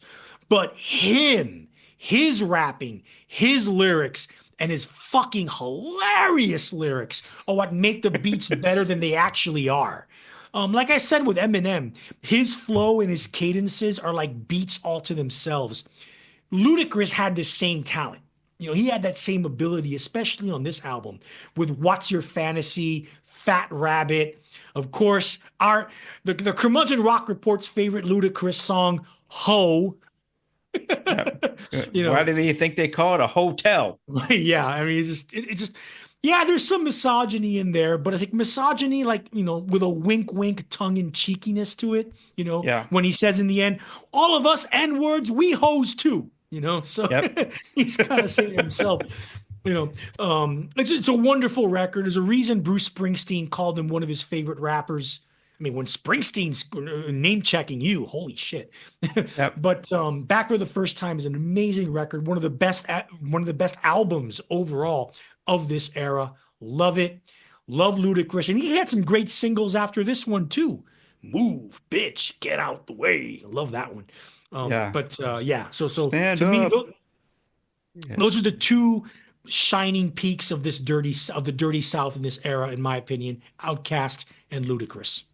Yeah, absolutely. That's why I got to give them the most love. There were other artists too. You had guys like Paul Wall in Houston. You had 3-6 Mafia in Memphis. You had Trick Daddy down in Miami. Although I don't know if Miami necessarily counts as Dirty South. Miami was his own entity, going back to 2 Live Crew. I mean, those guys are just aliens. I mean, they're not attached to any region. They're not from this planet. So. It's pretty extraordinary the way that it grew, though, because it was mostly niche and kind of here and there. And then after OutKast breaks in 2000, then you get this steady downpour of Southern artists that basically hit from, and they still haven't stopped hitting. I mean, even now you've got guys like Future and Metro Boomin that are still coming out, and 21 Savage that are coming out with stuff from Atlanta. And those guys all kind of suck. But they're all stars, and they're all from Atlanta, and so it's become like a factory there. So there you go. On this episode, we discussed hip-hop's last great era. For the next episode, we're going back to another era, specifically the 1979 episode of our third Golden Age of Rock series. The 1970s are coming to a close, and post-punk and new wave are reaching their peak years, with classic albums by Gang of Four, Public Image Limited, The Slits, and Joy Division. With the all-time great double album London Calling, The Clash go from being a great British punk band to iconic status as arguably the greatest punk rock band of all time. Neil Young makes a momentous comeback with a momentous live album. Tom Petty and the Heartbreakers break into the mainstream with their irresistible blend of new wave rock and classic roots values. Ska punk is born when the Specials merge white working class angst with authentic Jamaican culture and, for the time, a shocking mixed race band. Michael Jackson finally breaks out of the ranks of the Jackson 5 to become a genuine superstar. Many of the great singles and albums of this year will be broken down in our indelible curmudgeonly fashion. So join us next time as the Curmudgeon Rock Report brings you the third golden age of rock, 1979. Okay, we talked about artists, we talked about albums. Now let's go to the lightning round of great singles from this era. Some of these artists didn't really have great albums, but they had some great singles, and they helped define this era of 1999 to 2008. It's a lightning round, so we're going fast. Chris, let's start. You go. Okay, Big L and Ebonics. Oh, what could have been.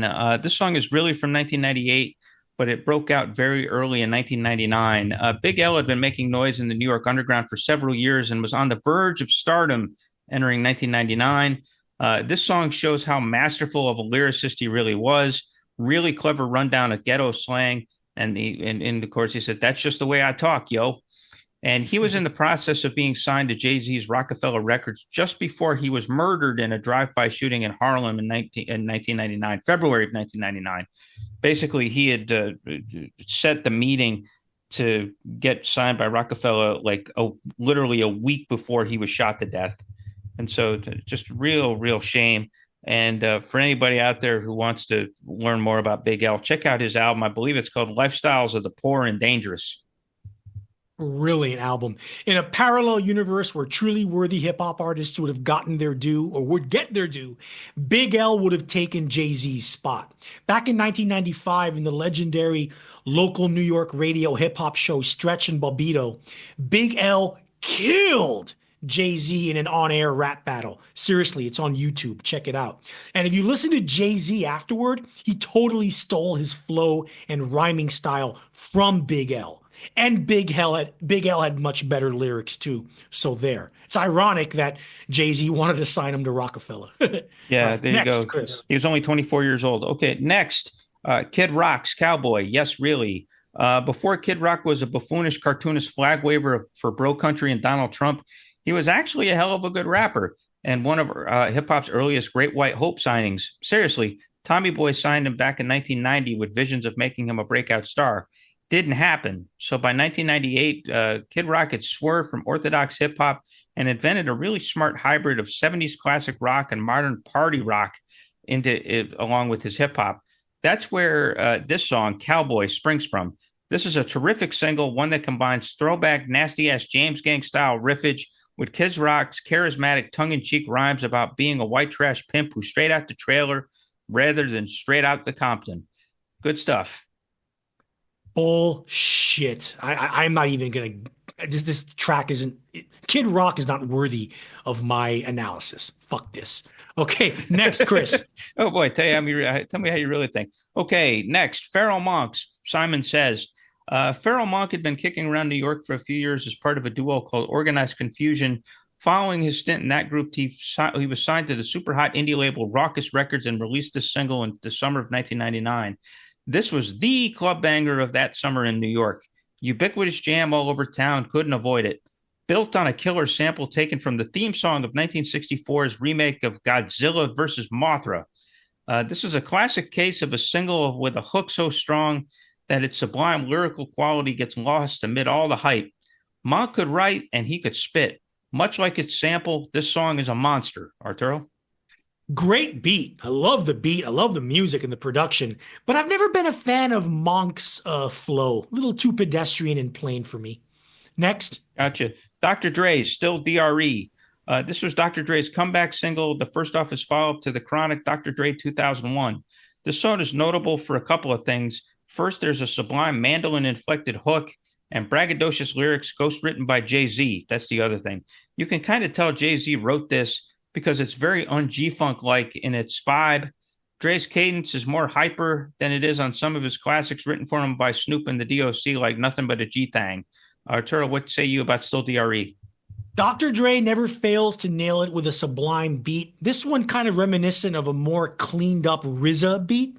Yeah. Unfortunately, the Dre Snoop tag team rapping magic doesn't quite connect here as in previous efforts, neither flow wise nor lyrically. Precisely, probably why, because you just mentioned it. It's a Jay-Z lyric. It doesn't quite match with what Dre's about, you know? Yeah, it's very weird hearing Dre like doing an impression of Jay-Z. Yeah. So, okay, Next. next single, Old Dirty Bastards Got Your Money. Introducing the Neptunes, the production duo's first notable single that earned airplay, a collaboration with Wu-Tang's Mad Genius and the singer Khalees, with a really fun bass-bumping beat and catchy as hell R&B chorus. Plus, ODB was arguably at his slyest and most profanely clever.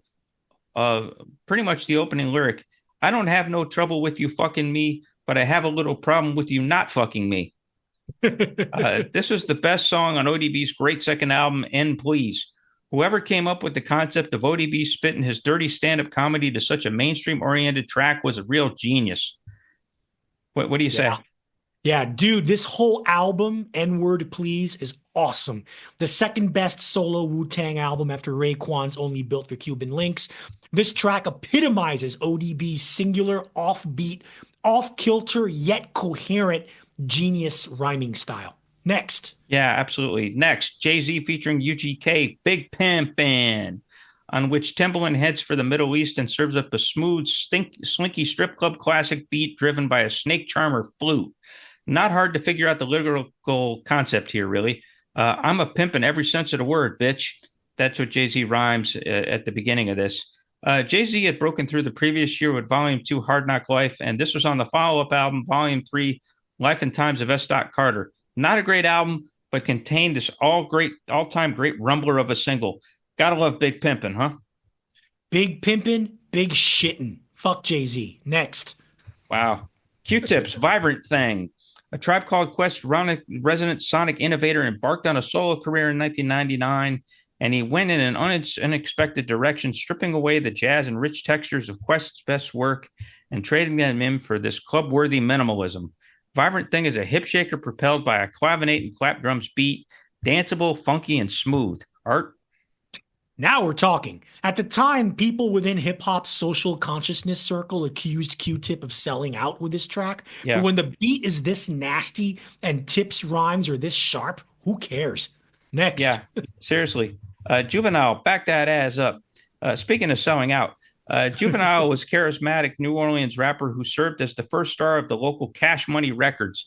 He broke out as a national star thanks to this bawdy single, on which producer Manny Fresh lays forth strings and crisply snapping drum machines while Juvenile gets his misogyny on. Use a fine motherfucker, won't you back that ass up? The song features a verse from a 16-year-old kid named Lil Wayne. Wayne, of course, would become a much bigger deal than Juvenile over the next decade, and it's kind of neat to hear Wayne still forming trademark croaky-throated vocal delivery here. What's your thought on Back That Ass Up? Probably the only good track Lil Wayne has ever been a part of. Old school scratching combines with then new school string samples to create an intoxicating beat. Juvenile's flow is just hypnotic on this one. Love this track. Next. Yep. Another great track from Cash Money Records, BG's Bling Bling. The onomatopoeic expression bling bling entered the American slang lexicon in 1999 thanks to New Orleans rapper BG, a Cash Money label mate of Juvenile and Lil Wayne, who enjoyed life as a one-hit wonder in 1999.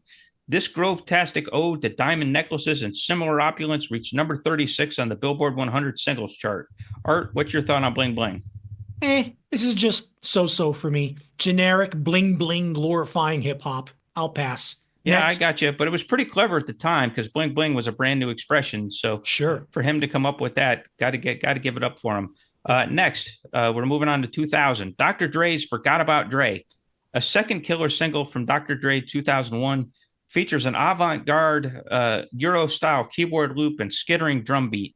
Eminem stars here with a spit-hard chorus rhyme and a guest verse that's played up his increasingly and spectacularly popular rebel persona. Sorry, Doc, I've been crazy, as he says in one of the lyrics. And great little chorus hook. You know, motherfuckers act like they forgot about Dre. So what do you say? Yeah. Eminem and his cracking rhymes are the best things about this whole track. A disappointingly lazy ass beat for me though.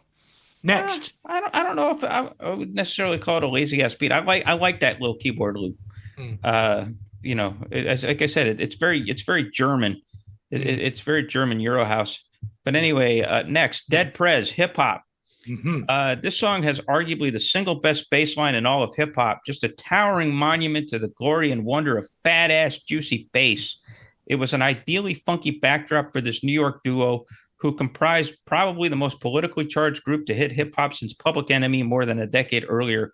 Their message of revolution and righteous anger was definitely, certainly bigger than hip hop.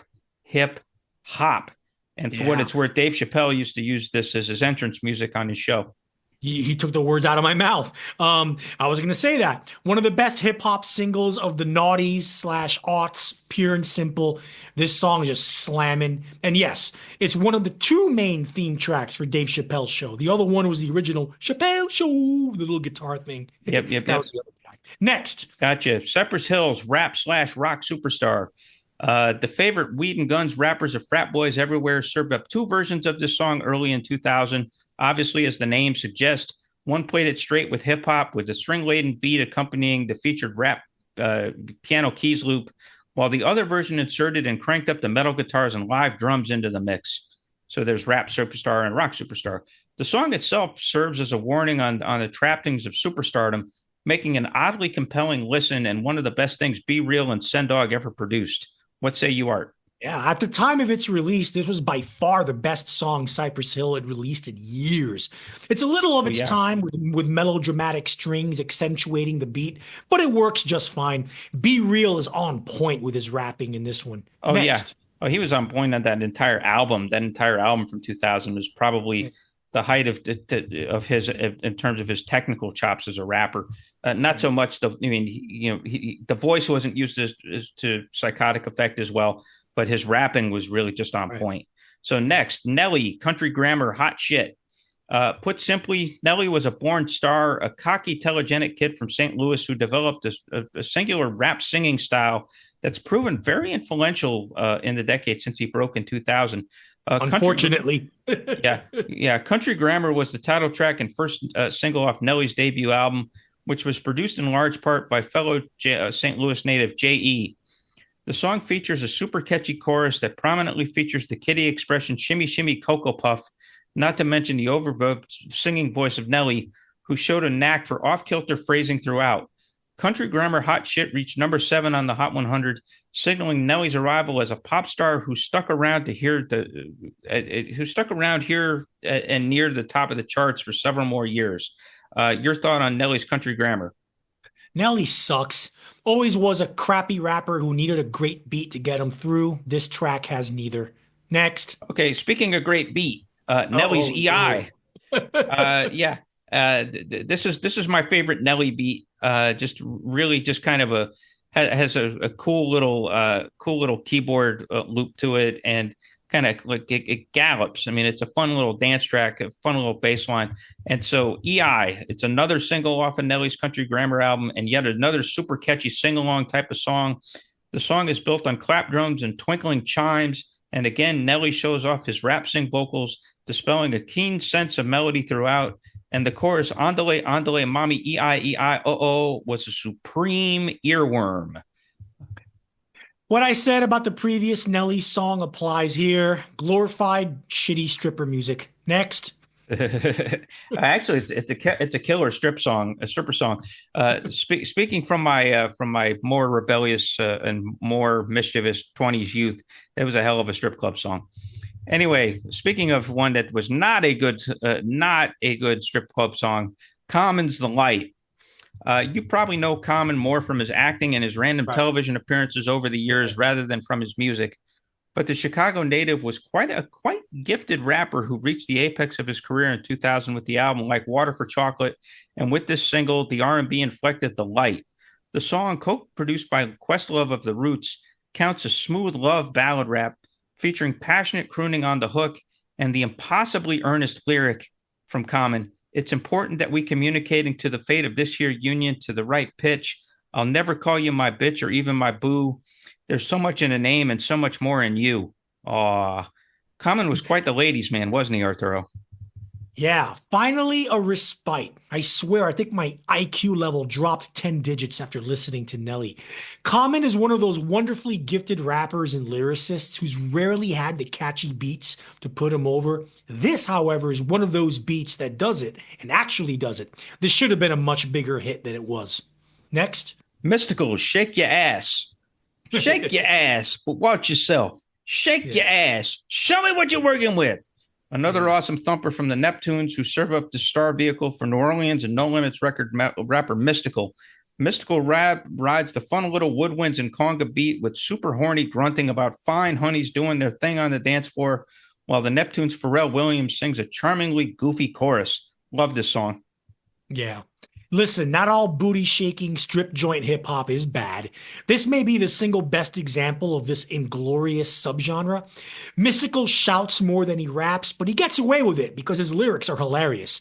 Oh yeah, and that Neptune's beat is killer, funky and spacey as hell. Next. Yeah, definitely one of their best. Speaking of great beats, Deltron 3030, Positive Contact. Got to give some love for indie hip hop up in here.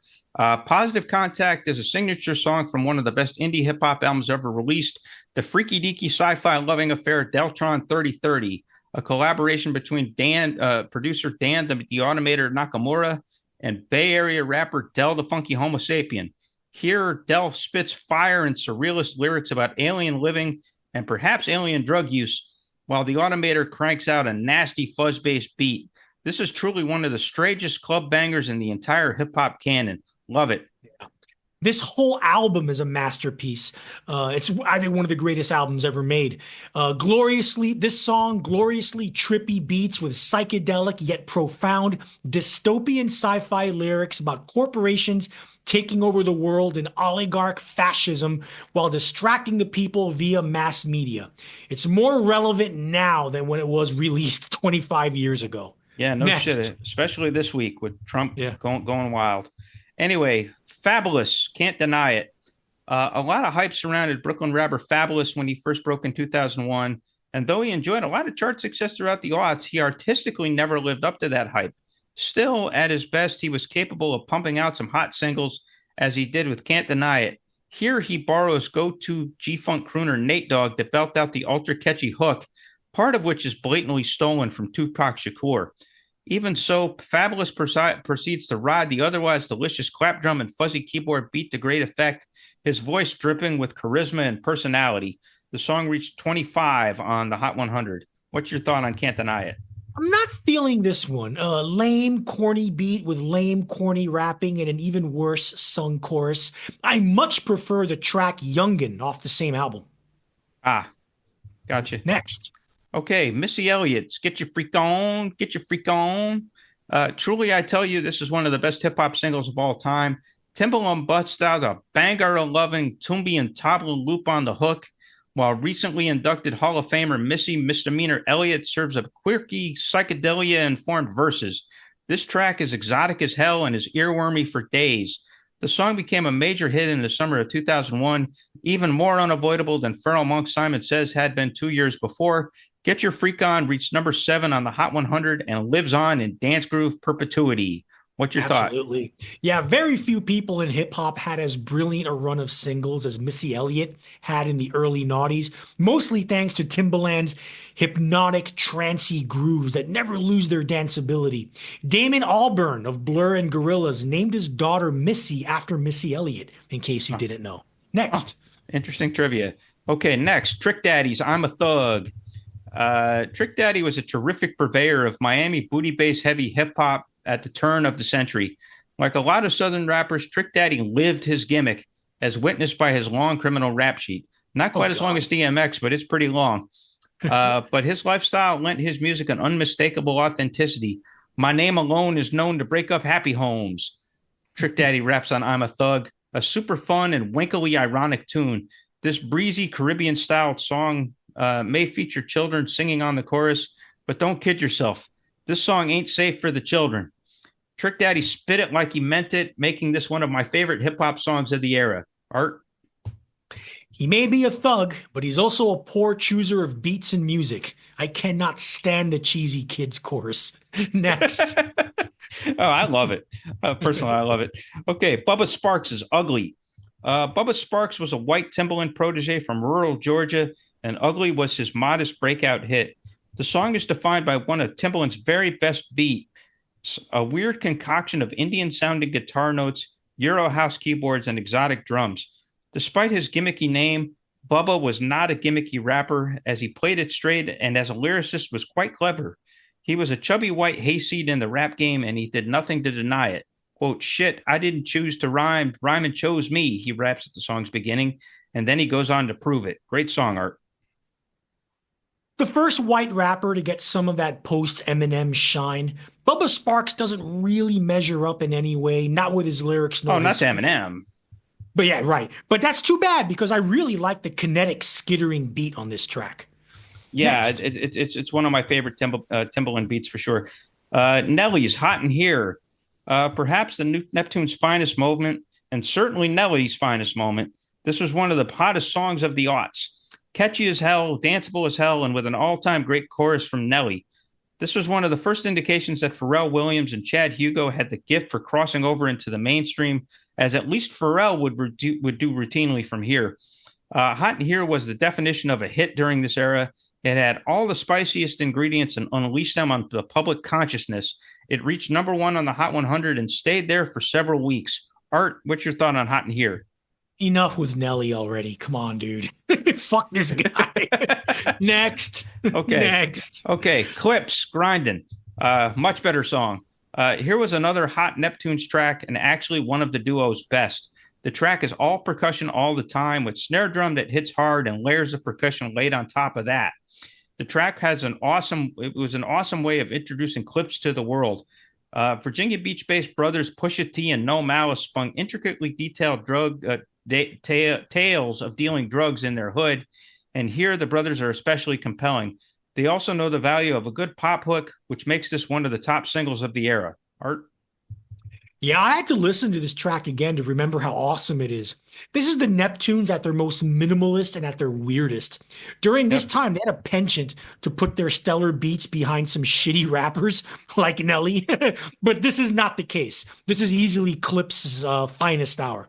Yeah, and Pusha T went on to become a pretty successful solo rapper and one of the best rappers in the world right now, even though he's pushing 45.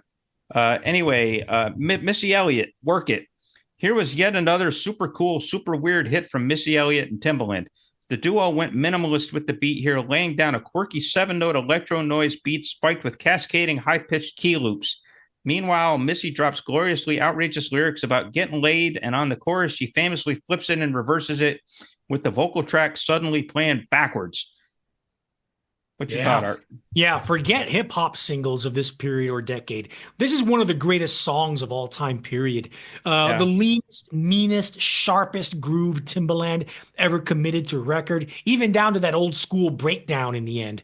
All Missy raps about is her pussy and who she wants to fuck, but she could be rhyming to the back of a cereal box and it would still sound good with this beat. Oh, Next. Yeah, hard to screw up a beat like that. And that's especially the case with the next song, which is another Missy Elliott song called "Gossip Folks," right? From that same record from 2002, on which the outrageous Missy Elliott collaborates with the equally outrageous Ludacris to produce a funky as hell club happy hit. Each rapper takes turns riding a delicious horn spike beat from Timbaland and ripping apart various shit talkers. Good stuff, Art. Yeah, Timbaland beats just had this intensity that kept its momentum from the beginning of the track until the end. In fact, you don't want the song to end. Ludacris actually out-raps Missy here. Next. Yeah, gotcha. Next, we have a string of 50 Cent songs. First up is In the Club. Here's the huge hit that broke 50 Cent out as an A-list hip-hop star.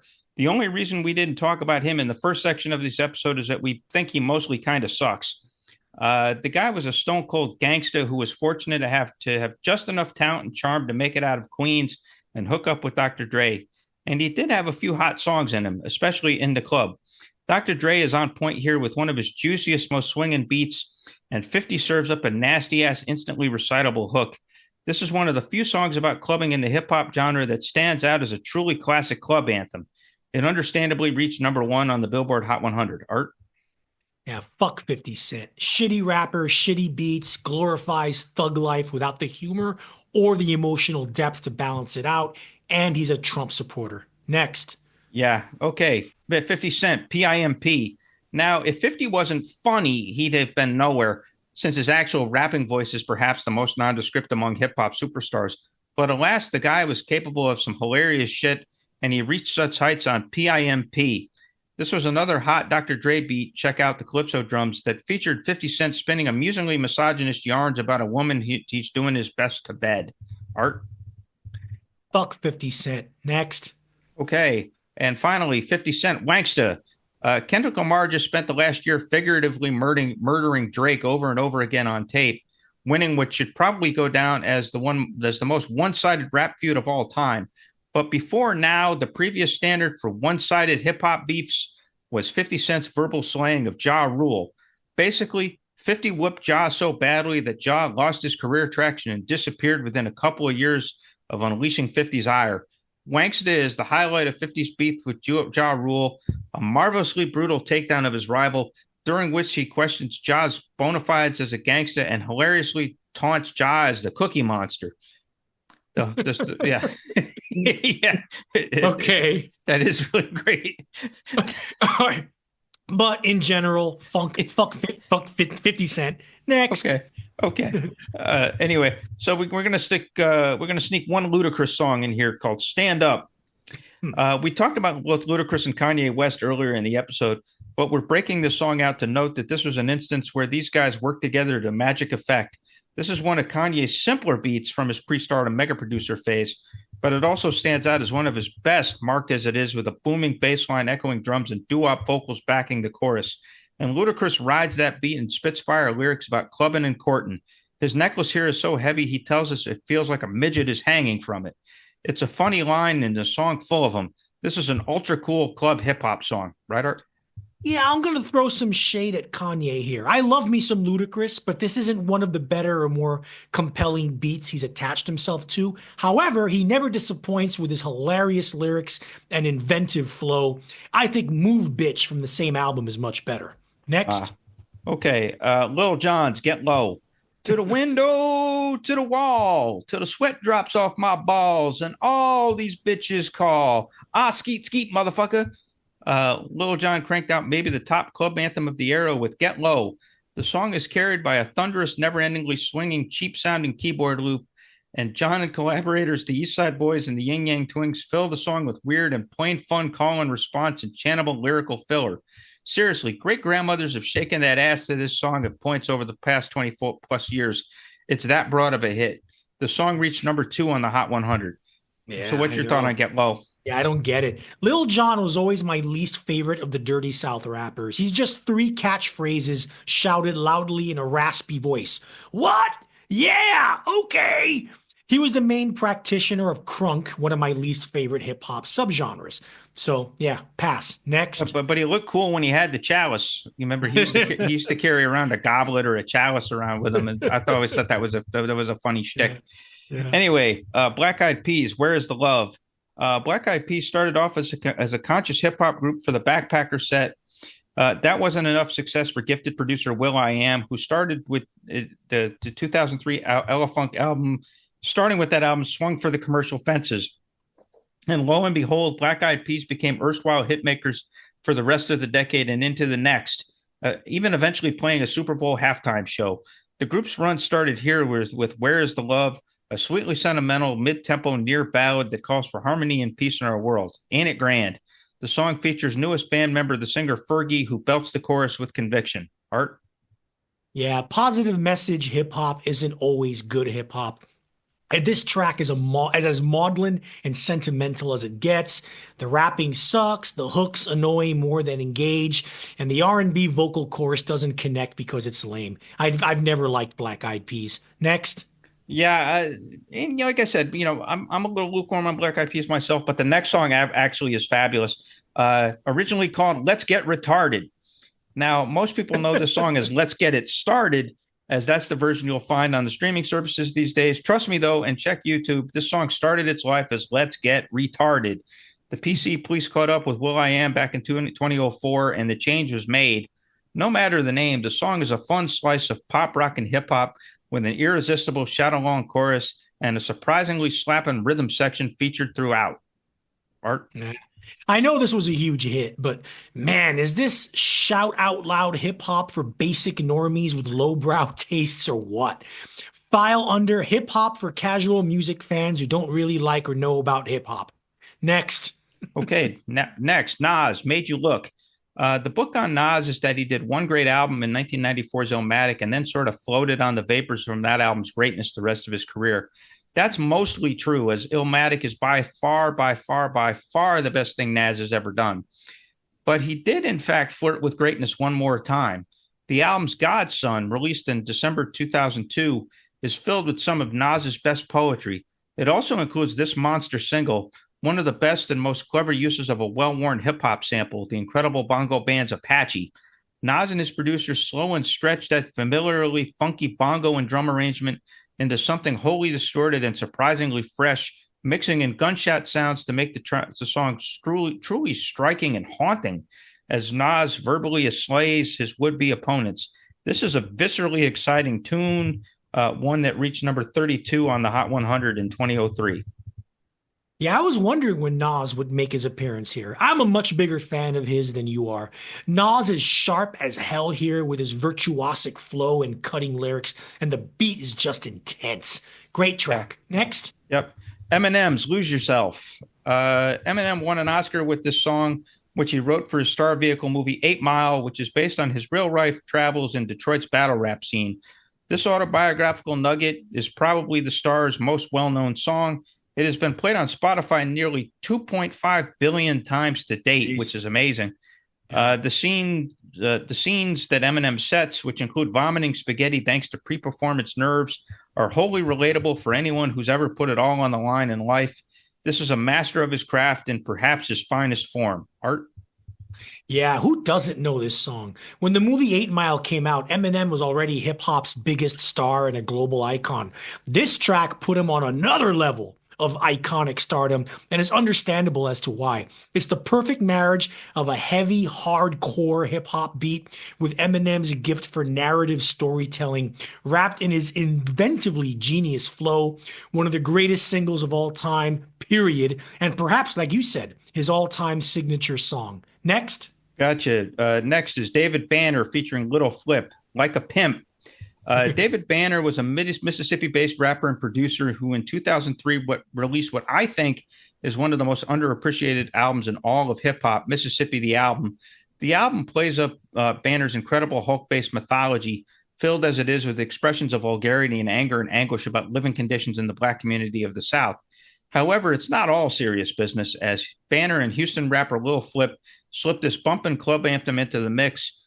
Banner serves up a slow-burning, menacing beat while Banner and Flip take turns rapping about being all up in the strip club and then being all up in that ass afterward. But this might be the most misogynistic song on this entire list of singles, which is saying something. But what the hell? It's enjoyable anyway. The song reached number 48 on the Hot 100. Art? Yeah, I've never been as impressed with David Banner as you are, but I'll give it up for this track. This beat just grooves, and Banner gives probably his best rapping performance. Next. Okay. Next is Jay-Z.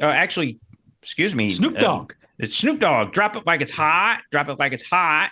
So here comes Snoop Dogg. Here's another classic track served up by the Neptunes, and this time they're working with a true rap master. This was probably the most minimal of the Neptunes' hit songs, as it features mainly its bass line and an unintrusive gallop of drum notes. The beat gives Snoop Dogg lots and lots of space to fill with his famously laconic performance voice. This was Snoop's biggest hit in a decade and served as a reminder of his greatness. Art? Yeah, yes, the Neptunes again. Snoop Dogg was in the middle of a dry spell of no real lasting hit singles in over a decade until the Neptunes basically saved him. The only all-time classic hip-hop hit with a tongue-clacking vocal hook. Snoop lays it down with his patented drawling delivery and it's an all-time classic. Next. Yep. Next, speaking of all-time classics, Jay-Z's 99 Problems, on which Jay-Z brings the great Rick Rubin out of beat-making retirement to serve up an absolutely titanic backing track. The guitar crashes down, as do the fat-ass drums. It's a total throwback to the Run DMC Rockbox times of 20 years prior, and Jay-Z knows he's playing with something special, taking the opportunity to craft verses about police searches and criminal escapades gone amok. The hook, I got 99 problems, but a bitch ain't one, is a stone cold classic. Art. Yeah, I only have one problem, and it's with Jay-Z's music in general. Sorry, I don't like the beat, shit lyrics, pedestrian rapping. Somewhere beyond the grave, Big L is screaming, "It should have been me!" All right, next. Yeah, it probably is saying that. He's got dirt in his mouth. I'd love to see Skeleton Big L come back and haunt Jay-Z's dreams. Okay, next, our first T.I. song on this list, Rubber Band Man. By the end of the aughts, Atlanta native T.I. was one of hip-hop's biggest stars, but it was here in 2004 that he first found a share of the limelight, scoring a hit with Rubber Band Man. The song builds itself on a fun, energetic organ loop beat from David Banner, which inspires sharp, charismatic rapping from T.I. This was a Dirty South music-making masterpiece. Art? Yeah, sorry, this song sucks. I hate the organ riff that acts as a hook. T.I. does not impress at all with a lackadaisical flow and silly-ass lyrics. Next. Okay, speaking of, lackadaisical, The Game's Hate It or Love It. I included here just because it was a huge hit. The Game was a Compton rapper who broke out into stardom in 2005 after Dr. Dre signed him to his Aftermath Entertainment label. His biggest hit was Hate It or Love It, on which he shares the booth with 50 Cent and co-rides a beat heavily influenced by a sample of the Tramp's 70s soul hit, Rubber Band. Hell, the song might as well have been Rubber Band. That's how blatant the sample is here. The song reached number 2 on the Hot 100 and stayed there for 5 consecutive weeks. Art? Yeah, The Game is a pretty shitty rapper with his monotonous, flowless flow, but there's some great production here. The lush strings of 1970s soul grace this beautiful track. Great job by Cool and Dre, and Dr. Dre as well, who assists in this track. Next. Yep. Rubber Band, baby. Rubber Band. Next, one of my favorite songs on this list, 3 6 Mafia, Stay Fly. Here's a song I love from the finest hip-hop group ever to come out of Memphis, 3 6 Mafia, featuring a wonderfully soulful sample of Tell Me Why Our Love Has Turned Cold by Willie Hutch. The song finds 3 6 Mafia sharing the mic with fellow Memphians 8 Ball and MJG and Young Buck, making it a veritable Memphis posse cut. The song is pure throwback funk, and the chorus is instantly lovable. The song reached number 13 on the Hot 100. Art? Yeah, I don't think there's a more annoying chorus hook in all of Naughty's hip-hop than this one. Sorry. Oh, please. Neither of the rappers in this crew offer anything special or unique to the table. To me, it's just a pedestrian beat too. Oh, come on! I love that "Stay Fly." The next one's better. Oh, please! The next one is actually a really, really cool song, but I can't like it because it's so disgusting. The Yin Yang Twins' "Wait," the Whisper song. Here's a song that kicked off a really annoying trend in 2005. One that found Southern rappers whispering their lyrics. At least the Yin Yang Twins did it well here on this catchy, albeit disgusting nugget. It helps that the song features an exotic, slinky bass line, combined with snaps and hissing cymbals and all those whispers. The track was pretty darn original. We'll give them a pass for that whole "wait till you see my dick, I'ma beat the pussy up" lyric as a result. Listen, this is not bad at all for as far as phony Neptune's beats go. Yeah. Seriously, we're at the point in this timeline where producers are starting to rip off the superstar producers. It isn't surprising that Pharrell Williams and Chad Hugo went away from this kind of minimalist, bouncy beat after the mid-noughties. And hey, whispered rap. That was different for the time. Yeah, it was different, and mostly it was terrible. But this song, it worked. The Yin Yang Twins could do it pretty well. Yeah. So next, and another ubiquitous song, Chameleonaire's "Riding." You might better know Weird Al Yankovic's parody version of this song, which he called "White and Nerdy." But the source song itself is pretty darn good. A one-hit wonder of the highest order. Houston rapper Chameleonaire broke out in 2006 with this hip-hop ditty, which features Crazy Bones of Bone Thugs and Harmony singing the song's famous hook. The song itself is about racial profiling by police and police brutality, giving it a surprising depth. Riding reached #1 on the Hot 100 and won a Grammy for Best Vocal Performance by a Duo or a Group. Art? Ugh, man. He's got a cool flow and some pretty nifty rhyming. I'll give Chameleonaire that. But too bad he has a generic beat to do it to, you know? This is me. Yeah. Right. Yeah, what are you going to do? Next. Okay, Bubba Sparks, Miss New Booty. Bubba's back. After his initial wave of success subsided, Bubba Sparks changed his allegiance from Timbaland to OutKast Big Boy, whose label Purple Ribbon released Bubba's 2006 album, The Charm. The album features this wicked fun dance rap single, which reached #7 on the Hot 100. Booty, booty, booty, booty, rocking everywhere. Bubba shares the mic here with the Yin Yang Twins, who, yes, whisper their lyrics, and Mr. Collie Park, who produced the track. And it's kind of fun hearing the white country boys slip into an orthodox and very, very black club track. So you like my rendition of that? Yeah, very, very faithful, Chris. Listen, the beat and production are great. Big Boy, of course, OutKast is awesome. But too bad Sparks is the epitome of the whack-ass white boy rapper. Sorry. Next. Gotcha. Okay, Fergalicious.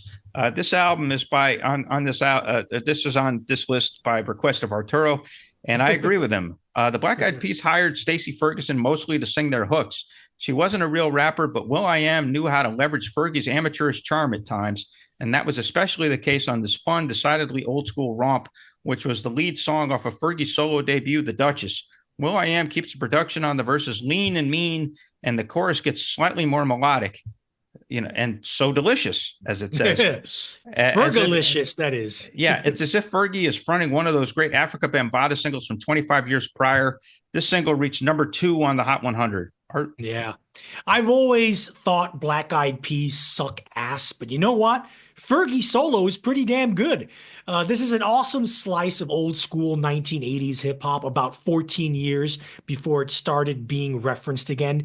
And Fergie not being a very good rapper works in this song because because of its old school charm. So it works in that way. All right, next. Young Jeezy, I love it. He goes by Jeezy now, but he started out as Young Jeezy. He's regarded as one of the pioneers of what we now call trap music. He broke out in 2005 and scored a series of hits, including this song from 2006. I Love It features a dramatic orchestral beat and clapping drums, plus Jeezy's trademark, lyrical flourish. You can hear the influence on more mumbly, cheap drum loving hip-hop of today on this song. Art? This is just blah for me. Generic beat, even for the time, and generic lyrics about how great he is and how much money he has and how everyone is jealous. Yawn. Gotcha. Next, couple of T.I. songs. First, What You Know from 2006. T.I. worked with some great beat makers over the course of his career, folks who knew how to maximally fill the space and drive forward the rapper's relatively nondescript voice. The beat here from DJ Tump is spectacular, with a fuzzy buzzy keyboard loop accompanying some melodic strings. The song feels like an event, which T.I.'s fun hook, What You Know About That, accentuates. The song reached #3 on the Hot 100. Art?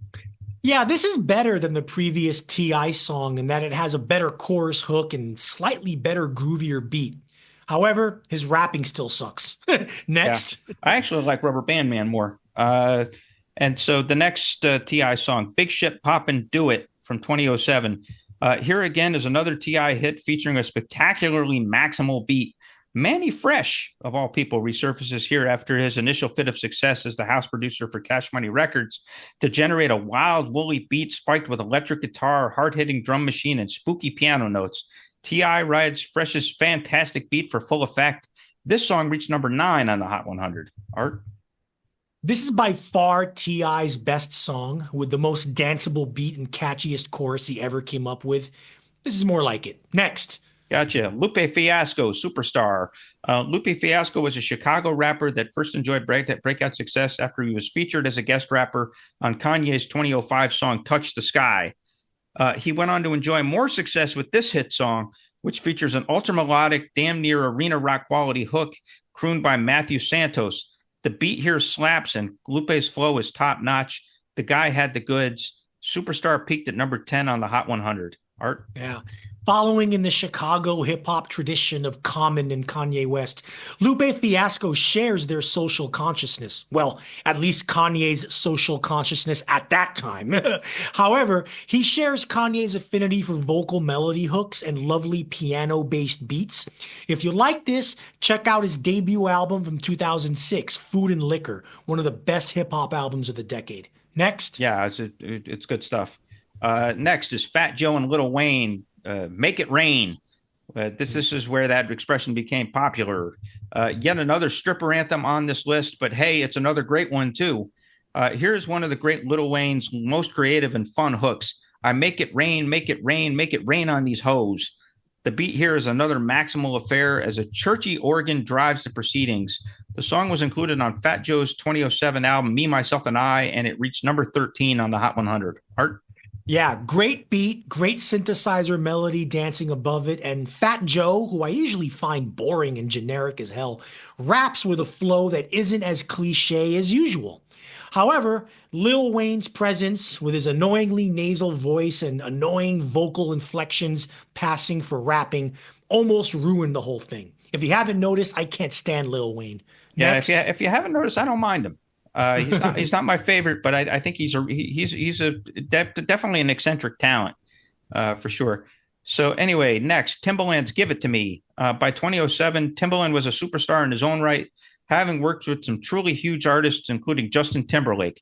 It was only fitting then that Tim would take up his own star turn in 2007 with his album Shock Value. "Give It to Me" gives a fabulously fuzzy and percussive Tim treatment. And he invites Timberlake and Nelly Furtado to help him build this into an electro-funk powerhouse. Tim even gives himself a verse on which he disses fellow producer Scott Storch. The song was a surprise hit, and it actually reached number 1 on the Hot 100 in 2007. Yeah, I can see why. It's a great track. A Timbaland production with no rapping. Not surprising, since he did this the previous year with Justin Timberlake's Sexy Back. Timbaland goes to the jungle is how I describe this beat. Nice. Again, a Timbaland staple, intensity that doesn't let up. Next. Okay. Next, Flow Rida, Low, which originally came out in 2007, but was on an album from 2008. Now, here was a monster hit. Flow Rida hit the big time with this all-encompassing latter-day Dirty South pop hip-hop ditty.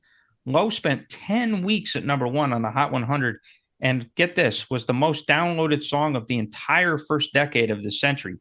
Pretty damn good. But it makes sense as Flow Rida and Guest T-Pain ride the infectiously groovy track and hit one melodic high point after another. Art? Yeah, I'm no fan of Flow Rida, but his early stuff certainly had a fun element to it that his later stuff completely lacks. Great party track. Next. There you go. Speaking of which, Kid Cudi's Day and Night. Hey, Arturo, you remember MySpace? Yeah, God, yeah. Yep. He became big on MySpace with this. Yeah, Kid Cudi certainly does. It was through the use of MySpace that Cudi found a larger audience using the site to distribute this song Day and Night, which, like Timbaland's Give It to Me, is more of an electro-funk tune than a true hip-hop song. But the production of the song helps it stand out and does emanate a hip-hop edginess. The song has held up well over the years and has broken out from its initial cult status to become a staple of late aughts playlists. Day and Night has received an amazing 923 million plays to date on Spotify. Wow. And Cudi has worked with Kanye West and other star rappers over the years since. Art? Yeah, his A Kid Named Cudi mixtape is my pick for best hip hop album of 2008, and this was the breakout single. To me, this always sounded like a Neptune's beat on sedatives, and the lyrics perfectly capture the loneliness that comes with insomnia. Great track. Next. Gotcha. 2 more T.I. songs. He scored a bunch of hits here in 2006, 2008. Kind of shows you how bankrupt hip hop was becoming. Anyway, so first song, Whatever You Like by T.I. So by 2008, T.I. had become the master of this type of pop hip hop song. Maximal beat, memorable chorus, compelling vocal performance on the verses, decadence as a subject matter. Whatever You Like is like a sophisticated version of Rubber Band Man, built as it is on a similarly ascending and descending structure. It was one of the foremost party anthems of the late aughts, and it was yet another big hit for T.I. This time he reached number one on the Hot 100 and stayed there for 7 weeks. Art? Jeez. Yeah, T.I. never really learned how to rap, so he settles for faux sing-speak. The proto-Drake. In other words, absolute shit. Next. Speaking of which, probably the most annoying song on this list, but I had to include it because it's such a huge hit. T.I.'s Live Your Life. And here's the one with Rihanna on it. This was a song no one could avoid in 2008. No bar, no club, no restaurant could live without it for a time. This was a powerhouse party anthem, structured as it was with its who, hey, chorus chant. Plus, Rihanna had a smooth voice that was made to feature on a fat-ass maximal hip-hop beat. This also spent multiple weeks on number one at the Hot 100. Interestingly, Just Blaze of Blueprint fame co-produced this song. A bit out of his usual soul music-heavy pocket, I would say. Right, Art? Yeah, too many auto-tuned vocals on this track and a truly obnoxious chorus hook. Hey, hey! At least T.I.'s flow and lyrics are a bit improved from his earlier work, so I'll give it that. Gotcha. Next. And the final song on this long list is Lil Wayne's Lollipop. Lil Wayne is one of hip-hop's most eccentric rappers, a guy with a gravelly, croaky voice who knows how to use it to maximum effect. Surprisingly, it's a voice that benefits here from the auto-tune treatment, which helps him better sink into the melodic lines of this moody, electronicized R&B-ish song. Lollipop spent 5 weeks at number one on the Hot 100. Its success underscores an undeniable fact. By the end of the aughts, there wasn't much separation between R&B and hip-hop, as more and more rappers were at least attempting to also sing in addition to flowing lyrically. And therein lay a problem, as we will discuss shortly.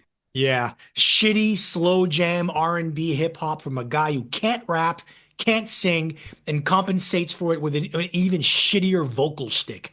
And he's a Trump supporter. Fuck Lil Wayne.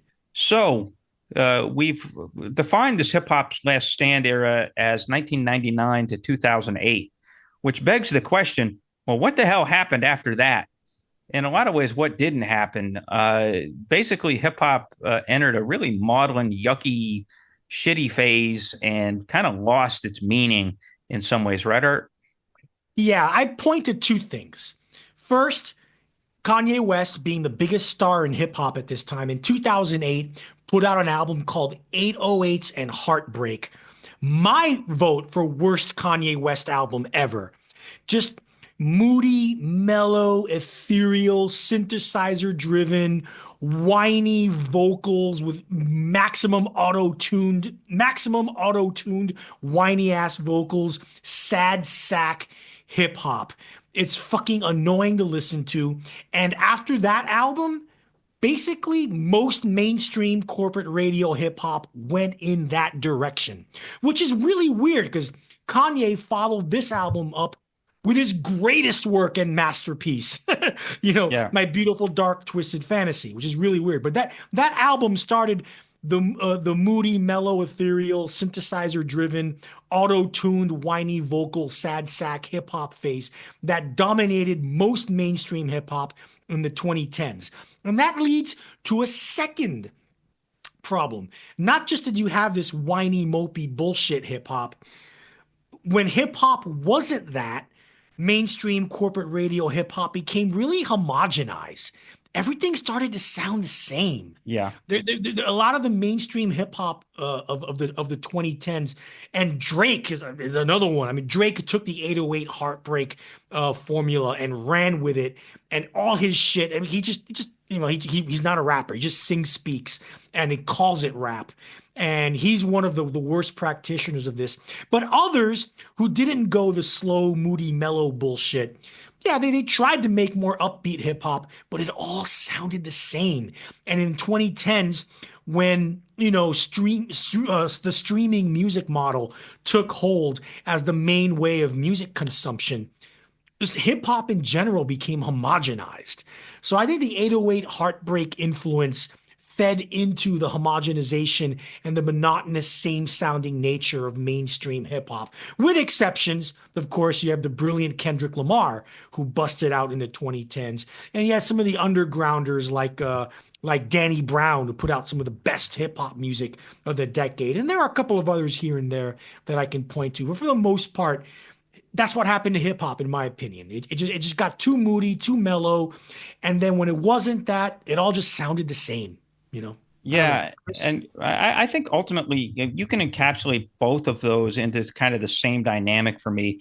What happened was it was great in a sense that hip hop was this art form that started off as block party culture in the South Yeah, Bronx in 1973 and 1974, and it made it all the way to where it kind of revolutionized everything as far as the cadence, as far as the paradigm, as far as popular music. But what happened is eventually hip hop becomes so part of the DNA that it becomes pop music. And once it yeah, becomes pop music, it becomes beholden to a formula and an expectation, and it loses its rebel edge. I you're right. mean, thank goodness for people like Kendrick Lamar and Danny Brown and folks like that there are, and in some ways Vince Staples, although he goes up and down. Like Yeah, he's done yeah. some bad records, he's done some great records, but His recent records all suck because he just like he doesn't even rap anymore. You know. yeah, and so there are a few people that are kind of saving grace. Like Doechii is really good too, but it just that's what happened. Is it lost its rebel heart? It wasn't the rebel heart when you're all up in the club and everybody's throwing millions of dollars at you to sign you, and like I said, Nicki Minaj was great for a time, but then she fell off and started and became samey as well. And so because she kind of fell trapped to that as well. And so yeah, when hip hop becomes pop music, that's a good thing for the artists involved. It's a bad thing for the artistic development and evolution of the music form as a whole, with the exception of a few people that haven't forgotten history. The end. Yeah, yeah, pretty much. I agree. I can't add anything more to that, Chris. Yep. And with that, we have officially reached the end of this episode, the last in our hip hop series of episodes. So if you have to tell a story, it starts out as a culture and it becomes pop sap over the course of 45 years, or almost 50 years, which is too bad. And so with that, as we always do at the end of these episodes, we encourage you to join our fabulous Facebook Curmudgeonly community on Facebook. Art posted some great stuff up there this week in preparation for this hip hop episode. And so we encourage you to join that community. You can go to facebook.com/groups/curmudgeonrock. It's invite only, but chances are, unless you're a real goon, we'll let you in. So long as you don't abuse children, we'll let you in. And if you have any disagreements, Art shit on Lil Wayne. If you think that he's an asshole, or if you think that I was a little too effusive in my praise of the Blueprint on the other side and you agree with Art, let us know. Send us fan mail at curmudgeonrock@gmail.com. And then also look out for a Spotify playlist that's going to feature all of the singles that we talked about, all 54. And also will feature some of the album cuts that we talked about as well. And that will, you'll be able to find that link in the episode description, wherever you find your podcasts, whether that's Apple or Stitcher or Amazon or wherever else.